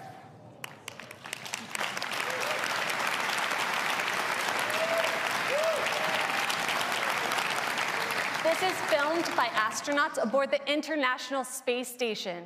You can see Sicily just off the boot of Italy, and check out that Mediterranean Sea. The blue is just phenomenal. So here's a fun fact. The space station makes an orbit every 90 minutes. So that means they get 16 sunrises and sunsets every day. And with all those sunsets, nighttime can be particularly stunning, the way those urban areas pop with light. Here we are flying over South Korea toward Japan. You can see Tokyo coming into view at the top, some distant stars, and even the upper reaches of the Earth's atmosphere, which is that orange band enveloping the Earth. And here's one that might look a little more familiar. This is the Northern California coast heading southward. You can see Lake Tahoe surrounded by snowcaps and the San Francisco Bay.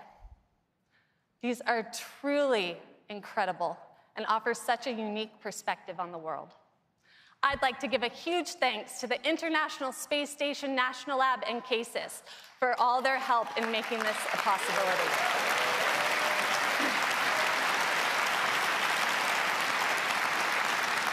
These are going to look incredible at home in 4K HDR. So that's tvOS. Apple TV gives you amazing picture and sound with 4K, HDR, and now Dolby Atmos. And the Apple TV app is the center of your video experience. Available on Apple TV, iPad, and iPhone, it's the one place to find all your favorite TV shows, movies, sports, and news. And with that, I'll hand it back to Tim. Thank you. Thanks, Jen. Apple TV 4K and tvOS look and sound awesome. You're really going to love it. Next up is the Mac. At Apple, yeah. We love the Mac. The Mac was the first computer that made powerful technology so easy to use and put the customer at the center of the experience. And of course, that remains at the core of all Apple products. For more than 30 years, the Mac has empowered people to create all kinds of amazing things, from the personal to the professional. Today, we're excited to take Mac a huge leap forward. The next version of macOS is chock full of new features inspired by pro users, but designed for everyone. I'd like to bring Craig back up to talk about it. Craig?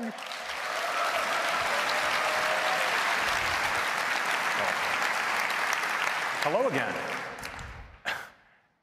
It's true that macOS is the heart of what makes a Mac a Mac.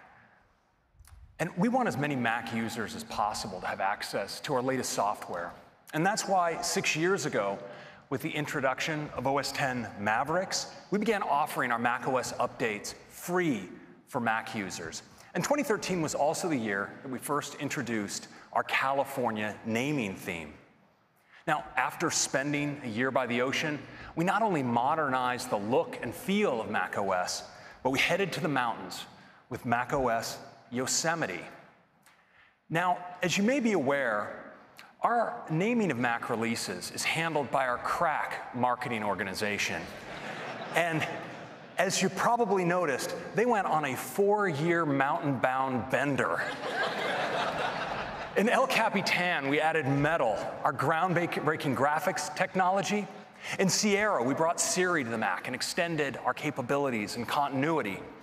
And last year, with High Sierra, we focused on deep technology, preparing the Mac for future innovation. Well, this year, we've made some striking changes to macOS. And we've left the high country for a place entirely different but no less beautiful, and here still in California. And I'd like to take you there now. Our next release of macOS is macOS Mojave.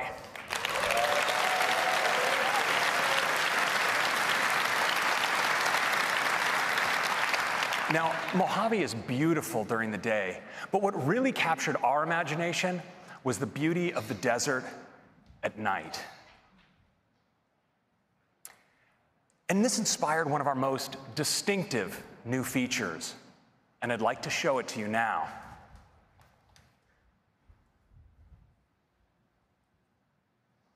So here we are live in macOS Mojave, and I'd like to show you a new side of Mojave.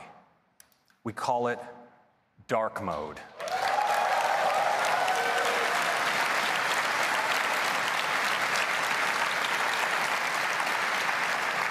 Now, as you see, dark mode is not just about the dock or the menu bar. It extends to your Windows Chrome, your sidebar, and even the content of the windows. And it's so great for pros. It makes photographic content absolutely pop off the screen. It's just gorgeous. So nice. And this is great not just for photography, but when working on presentations or documents. It's also great doing ordinary things if maybe you're working in a dark environment. You just look at calendar and even mail in dark mode. It's so great. And I think some of us are going to want to run dark mode just because it's so cool. I mean, your emoji look great. Your photos look great. I mean, check out your album art in music or your For You feed in Apple Music.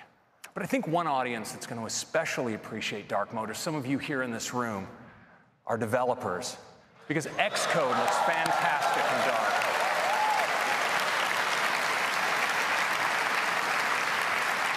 Whether it's your source code or even interface builder and all of its inspectors, they just look fantastic in black. And that's a quick look at dark mode. Now, we were so inspired by this changing desktop wallpaper that we decided to add a new feature to Mojave that I think you'll enjoy. It's called Dynamic Desktop. And when you're using it, your desktop actually subtly changes throughout the day, from morning to afternoon to evening. It's really cool. Now, there's much more to Mojave that I'd like to share with you through demos, and it starts with the desktop. Now, the desktop is so crucial to how many of us use our Macs. When we have files that we're actively working on, we often put them on the desktop, but the result can be a desktop that looks something like this.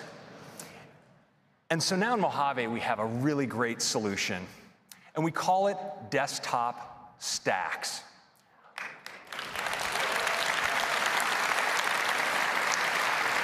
All of the contents of your desktop are automatically arranged into these stacks. And they can be arranged by kind, by date, or even by tag.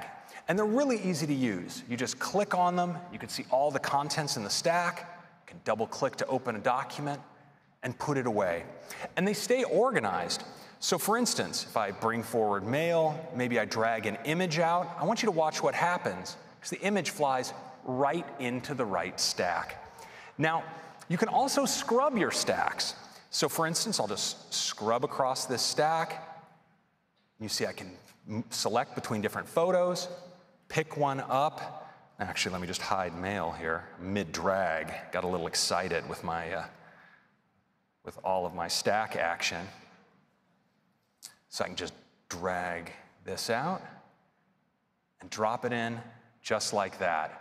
And that's a quick look at stacks. Now, we've also brought some great new changes to the Finder. I'd like to show them to you now. Now, it starts with a new view. We all enjoy using icon view, list view. There's, of course, column view, but now we've added an all-new view called gallery view. Has a big preview up top, a set of thumbnails along the bottom, and it makes it easy to preview images, video, presentations, documents, spreadsheets, PDFs, and of course, with images, sometimes you want to know more detail about, for instance, how they were captured. And now the new sidebar in Mojave really helps because it now supports full metadata. So you can see around your photo the camera you took the photo on, the kind of lens, the aperture settings, and so forth. It's really handy. And you'll notice also along the bottom, there's this new area called Quick Actions. And Quick Actions let you act on the current photo. So for instance, if I have a photo like this and I want to edit it, I don't have to open it and go or do a new app. I can rotate it right here inside the Finder. It's really powerful. Now, this sidebar is available in other views of the Finder. So for instance, I'm just going to bring up the preview pane here, and I'm going to do a multi-selection of a PDF as well as several images. And you'll notice that the Quick Actions area is contextual.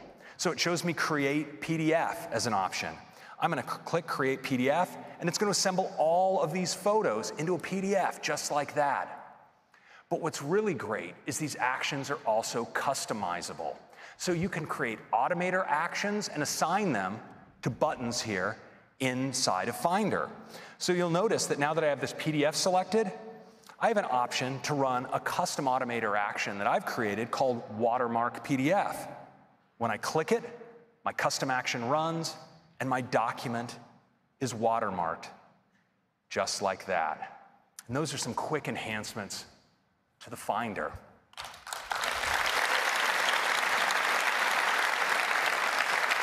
Now, a tool that I think many of us love when working with files is Quick Look. And now in Mojave, we've made Quick Look more powerful than ever by integrating markup. Let me show you how it works.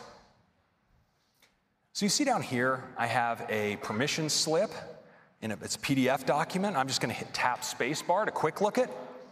And you notice now I have the option to invoke markup. I click, and now I have access to my markup tools, including my ability to sign this document. I can just drag out my signature like this, and I'm done. Now, this works for all kinds of files. So for instance, with images, I can rotate and crop, And with video, I can even trim right here inside of Quick Look. That's a quick look at Quick Look.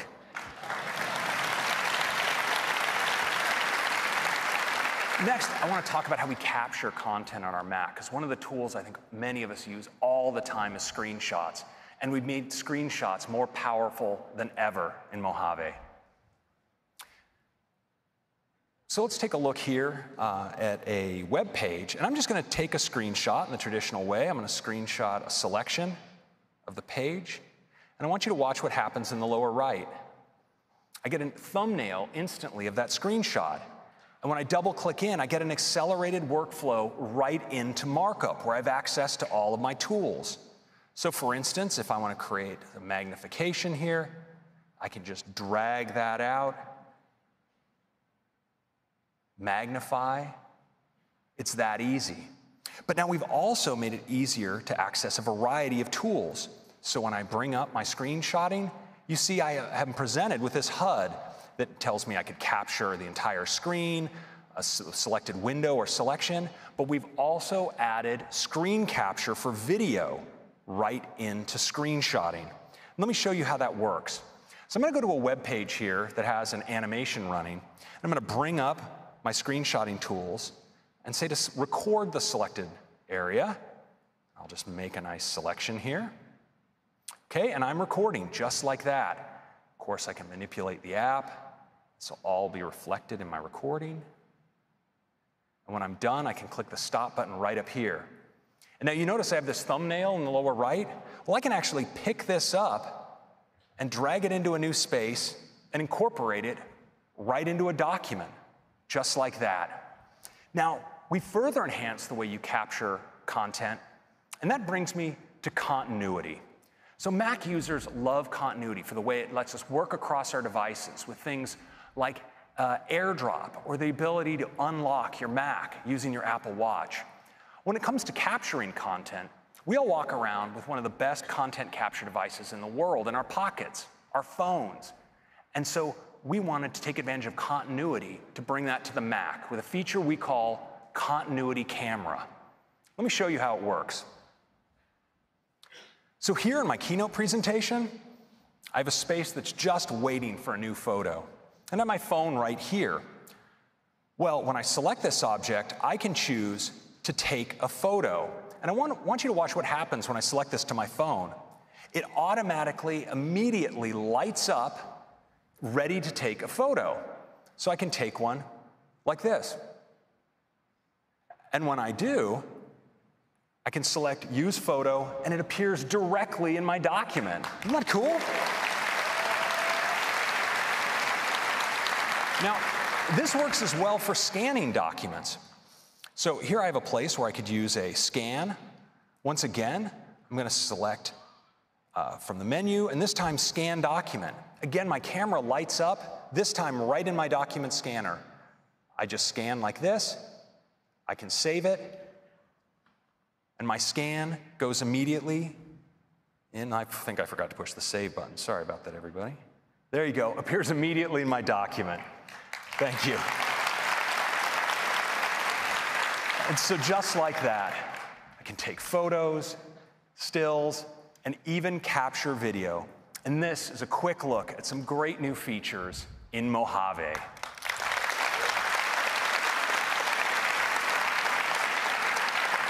Next, I'd like to turn to apps. We are bringing news to the Mac. Now, news has all of the stories you've come to expect from news on iOS, and they look amazing on the Mac display. You get top stories picked by our editors, trending stories, you're personalized for you, and that's not for me. And you also get this great new sidebar where you can drill in and jump right to the topics and channels you follow. News is going to be great. We also have stocks coming to the Mac. Now, you get your stock prices combined with high-quality business news. It's delivered from Apple News. Shows you your watch list with your prices on the left. You can even drill into this interactive chart to get more information. And of course, great news. We're also bringing voice memos to the Mac. Now, voice memos is the most popular voice recorder on iOS, and so many of us use it to capture music recordings or lectures, and now that voice memos syncs via iCloud to your Mac, you can take those recordings that you make and, for instance, drag them right into GarageBand as the foundation for a song. Finally, thrilled to announce Home is coming to the Mac as well.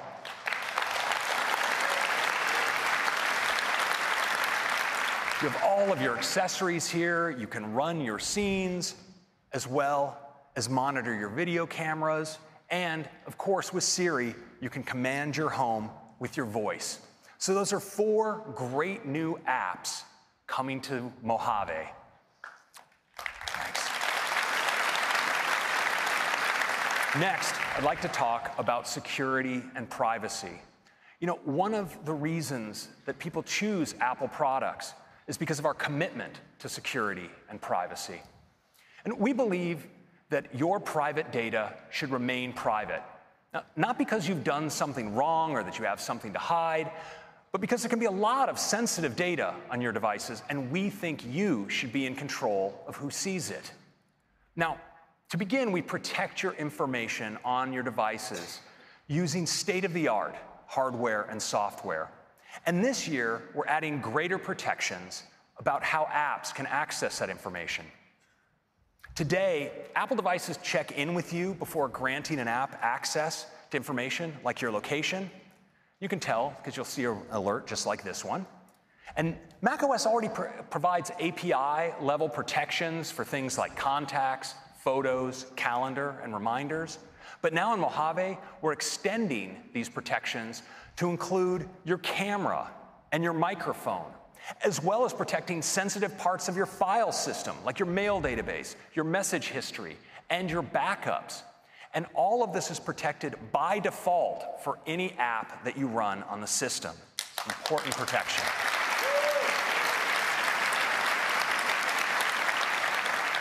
Next, I want to turn to some great enhancements to Safari, because Safari works really hard to protect your privacy, and this year it's working even harder.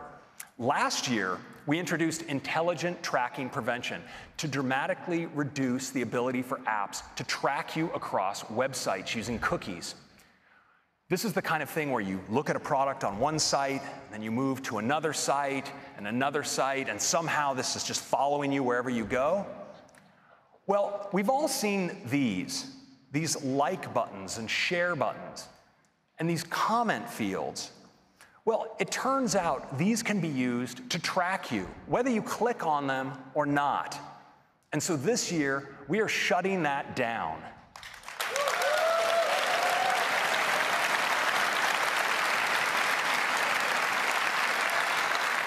Now, if you do want to interact with one of these, or one of these apps tries to access that information, you'll get this, and you can decide to keep your information private.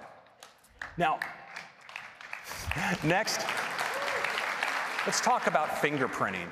You know, data companies are clever and relentless. And in addition to cookies, they use another method called fingerprinting. And here's how it works.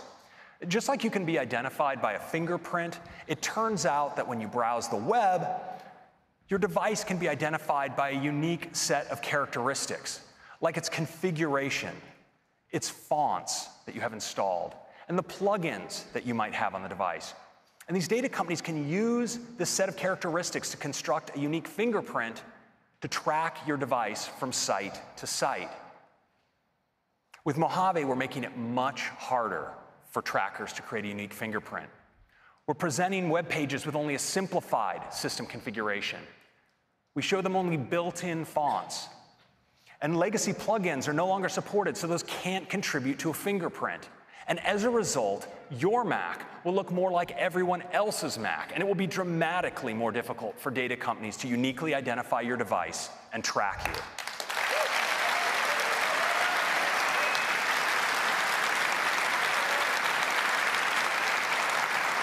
Now, we're bringing all of these new protections to Safari on both Mojave and iOS 12. Next, let's talk about the Mac App Store. And to do that, I'd like to invite to the stage Ann Ty, our product marketing manager for the App Store. Ann. Last year, we launched a completely redesigned App Store on iOS. Every day, we celebrate apps, games, and developers. We've written more than 4,000 stories for the New Today tab, and hundreds of them have each been read by more than 1 million people. The response has been incredible, and we've learned a lot.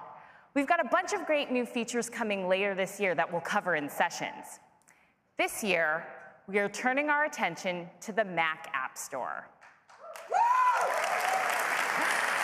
Since it launched in 2011, it's changed the way we download and install software for Mac, making it easy with one click. It's the biggest catalog of Mac apps in the world. It's also a trusted and safe place to download software, and trusting where you get your apps from has become more important than ever.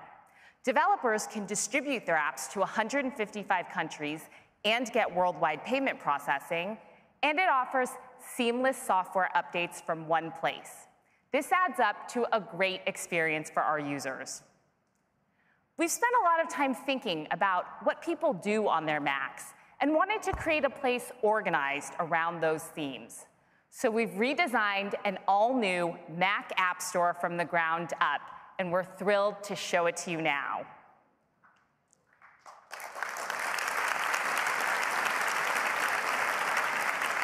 It's got a beautiful UI that should feel familiar, but new, and designed first and foremost to be a great Mac app. Starting with the new Discover tab, where each week you can find in-depth editorial about the best Mac apps through stories and collections, and see what's most popular with top charts. Here's a story about musician and founder Kareem Morsi. Learn about how he uses his app, DJ Pro 2, and get inspiration for your own set. Helpful videos autoplay so you can see what apps are capable of before downloading them. Visit the all-new Create, Work, Play, and Develop tabs, where you'll find helpful recommendations and expertise around each theme. Here's the Create tab, where you can find apps that bring your artistic ideas to life. These tabs will also help you make the most of apps you might already have, with tips and tutorials even the most expert users will find useful. The Work, Play, and Develop tabs share the same beautiful design, and you can still browse by category on the Categories tab. We've redesigned product pages too, bringing many features over from iOS based on our learnings there. It has more useful information, like video previews, available on the Mac App Store for the first time, and apps rank if it's charting and if it's been named Editor's Choice.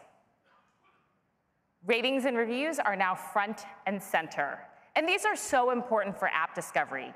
So we're introducing a ratings and review API for Mac apps. Now it'll be easier than ever for people to leave feedback. We're really excited about the all-new Mac App Store. We've talked to some developers already, and they're really excited too, like Microsoft, who will bring Office 365 to the Mac App Store later this year.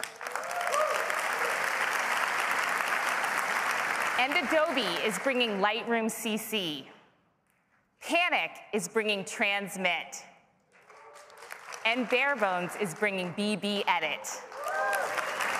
And many more great names are coming to the all-new Mac App Store too. We can't wait for you to check out the new Mac App Store. Now, I'll hand it back to Craig.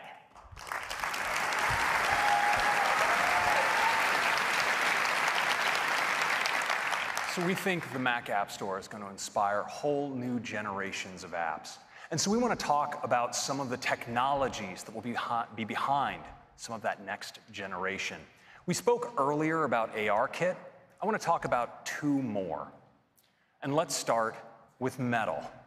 Now, Metal is the technology to get the highest performance graphics and computation from graphics processors. Metal was designed for modern GPUs. It's incredibly efficient. And that enables amazing console-level games like Fortnite from Epic to run great for the first time on mobile. But Metal also enables these games to scale to take full advantage of modern Macs. In fact, across iOS and the Mac, there are over 1 billion Metal-enabled devices. And we're constantly making Metal better. To bring the highest GPU performance and reach of all Macs, we've recently added support for external GPUs. And this is powered by Metal. And the results are truly mind-boggling. For instance, running a filter in DaVinci Resolve, look at how it scales on the incredibly fast iMac Pro as you add up to 4 eGPUs. Now, the results are even more staggering when you take a 13-inch MacBook Pro and add eGPUs to it, achieving up to 8.5 times speed up. It's pretty awesome. Now, eGPUs also enable Macs to achieve all new levels of performance and realism in 3D rendering and gaming. Now, this beautiful forest you see here, this isn't a video capture. This is from Unity's new Book of the Dead interactive demo, and it's being rendered live right now on a MacBook with an eGPU powering this display. I mean, doesn't this look amazing?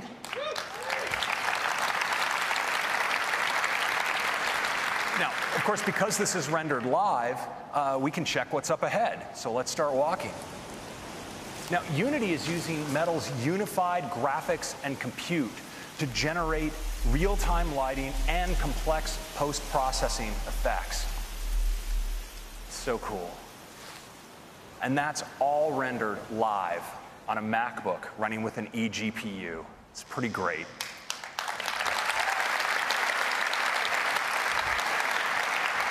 Now, another place where we're doing incredible acceleration with Metal is in machine learning.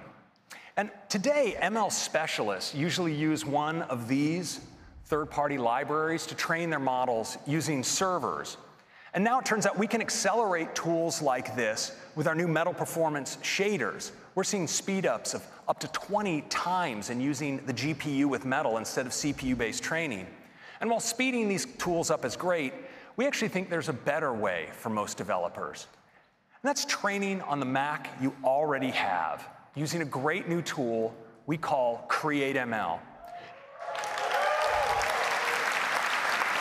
Now, CreateML is designed to let you train without being a machine learning expert. You can train vision and natural language models. You can bring your own custom data, and it's really easy to use because it's all built in Swift. In fact, you can use Xcode playgrounds to train your model. Just drag one in, your training set, and you can drag in your test set as well. And the training is all GPU accelerated, so it's incredibly fast. Now, as an example, we worked with Memrise. They're a developer who uses the camera to identify objects and speak them in multiple languages. And in the past, they would train their model with 20,000 images, and it would take them 24 hours to do so. Well, now, with CreateML, they can train that same model in 48 minutes on a MacBook Pro.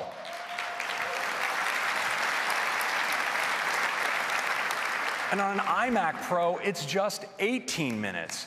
And what's even more incredible is that model, in the past for them, was 90 megabytes, and now it's just 3 megabytes. It's a huge difference.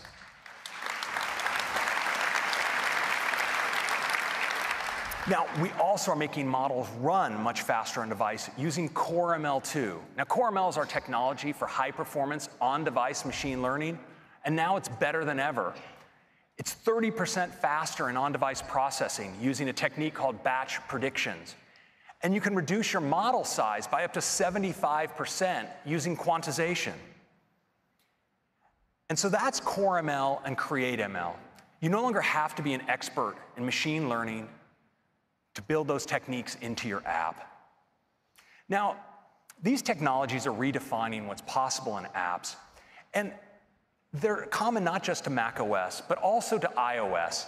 And the fact that the Mac and iOS share so much technology has led people almost every year to keep asking us the question, are you merging iOS and macOS? So I'd like to take a moment to briefly address this question. No. Of course not.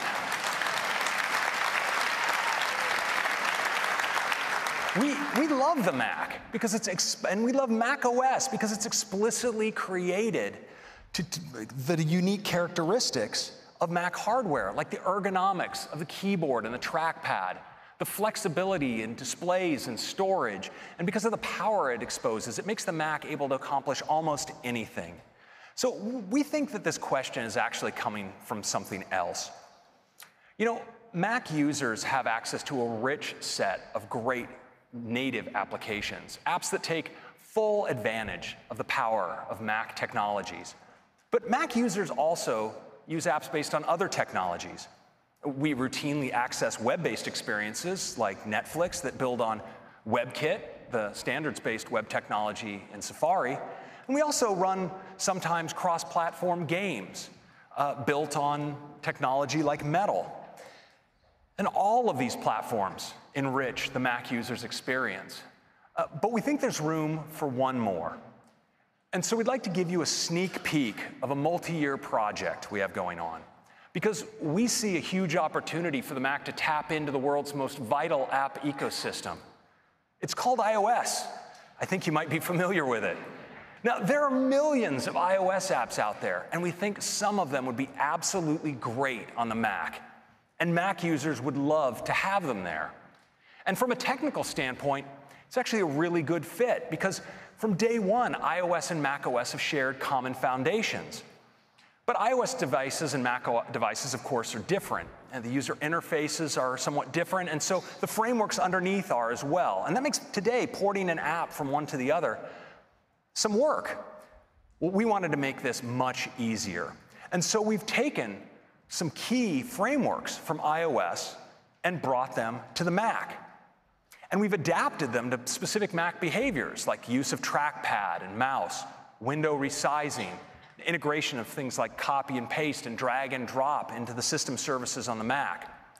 Now, phase one of this effort is to test it on ourselves. So this year in macOS, we've taken some of our own iOS apps, and we've brought them to the Mac using this technologies to make sure it works well. You've actually heard about several of them earlier today. And it turns out they make fantastic Mac apps, and we were able to bring them to the Mac with very few code changes. Now, this is going to be coming to you developers next year, so you can easily bring your iOS apps to the Mac. And in the meantime, we hope you enjoy news, stocks, voice memos, and home in Mojave. Now, we're really excited about Mojave. From desktop stacks to Finder with gallery view, to enhanced screenshots and markup, news and home on the Mac for the first time, stocks, and of course, the redesigned Mac App Store. And of course, there's even more. Like APFS now supports Fusion and hard drives, and Safari tabs can now have favicons if you want them there. And of course, group FaceTime. So that's macOS Mojave. I hope you like it. I'm going to hand it back to Tim. Thank you so much. Thanks, Craig. Thank you, Craig. What a huge update to macOS, and what an extraordinary morning. We got started with iOS 12 with all new capabilities, including taking AR further than ever before, bringing Siri to any app with Siri shortcuts and screen time, and cool new communication features like Memoji and group FaceTime, and watchOS, now with walkie-talkie, activity competitions, new workouts, new Siri capabilities, and so much more. And Apple TV 4K, now with Dolby Atmos, some great new partnerships, and the ease of zero sign-on. And you're going to really love those new aerial screensavers. And macOS Mojave, with all new dark mode, great updates to desktop and Finder, enhanced privacy and security, and a completely redesigned Mac App Store. The updates will be available to our users this fall, and there will be developer betas for each of them after the keynote this morning. Thank you. Now, before we close, we wanted to celebrate you and the amazing work that you do. So we went out and talked to some of the most important people in your lives, the ones that know you the best. And we made a short video, and I'd love to run it for you now.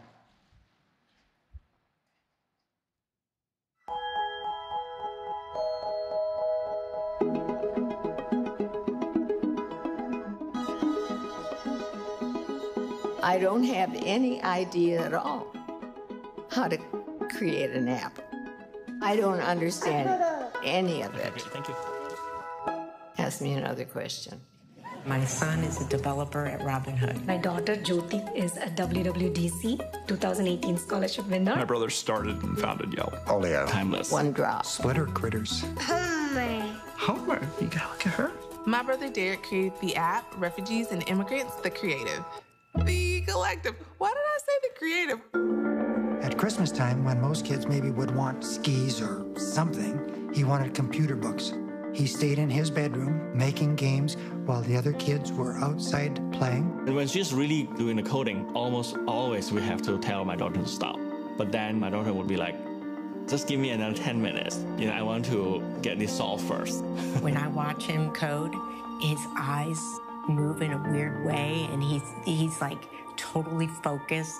Even when my friends are over, I'd say, well, look at Christopher, look at him, and they'd go, wow. When he first came to us with the idea, we were like, okay, good luck. He started off in his small little one-bedroom apartment with next to nothing and sacrificed eating a burger and just have ramen just so that he could, and I'm like, just buy the burger. And he's like, no, that's $3 that I could put towards the app. Jeremy went out to build the first version of Yelp, and it was a total bust, total failure. She tried really hard on a couple different titles, and you've never heard of them. And, you know, that's a really rough feeling. That was definitely a low point for Jeremy, because it was like, hey, we got to retool and try again. What Jeremy did notice in the data was that people loved writing comments. And that was really the genesis of the second version of Yelp, which worked. You have to be really okay with waking up to failure. And then at the end of a whole bunch of failures is something that's great. Tessa didn't really think, I want to make an app. Tessa found a problem of food waste, which you could use the app to help to solve. Emma's grandma was diagnosed with Alzheimer's. She even forgot my daughter's birthday. So Emma tried to search for an app that would help, but she couldn't find it. So she said, you know, why don't we just do it ourselves? My husband was a diabetic. That inspired Jeffrey to do something about diabetes. And it's an answer to a lot of people's prayers. Jesse won the iPhone Game of the Year. I couldn't believe that he made it. I mean, to me, it was remarkable. She pulled out her cell phone, and I saw his app on her phone, and I was like, trying not to forget. For my wife, it's not just creating, it's really wanting to be a part of something big. The one lesson that I learned from Jeremy every day is just that determination, tenacity, the focus. He foresaw the impact that the iPhone was going to have. And he bet everything on getting an app for it. And I think that it was one of the most important things that Yelp did. I think he's made a big difference, and so do thousands of other people. She wants to not just learn, also teach others, and it makes me really proud to see her blossom. And as a parent, no better thing is there than your kids do what they want to do. Because it isn't how much money you've made, it's really what changes you've left behind. And she's hoping to leave a lot of change behind.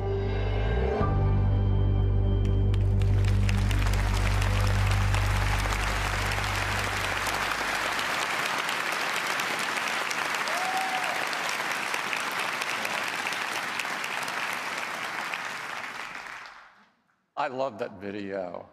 And I'm pleased that some of the developers are in the audience this morning. Their stories are great examples of all of your passion and your creativity. We love the work you do and the impact that it has on the world. It inspires all of us at Apple deeply every day. On behalf of everyone at Apple, thank you.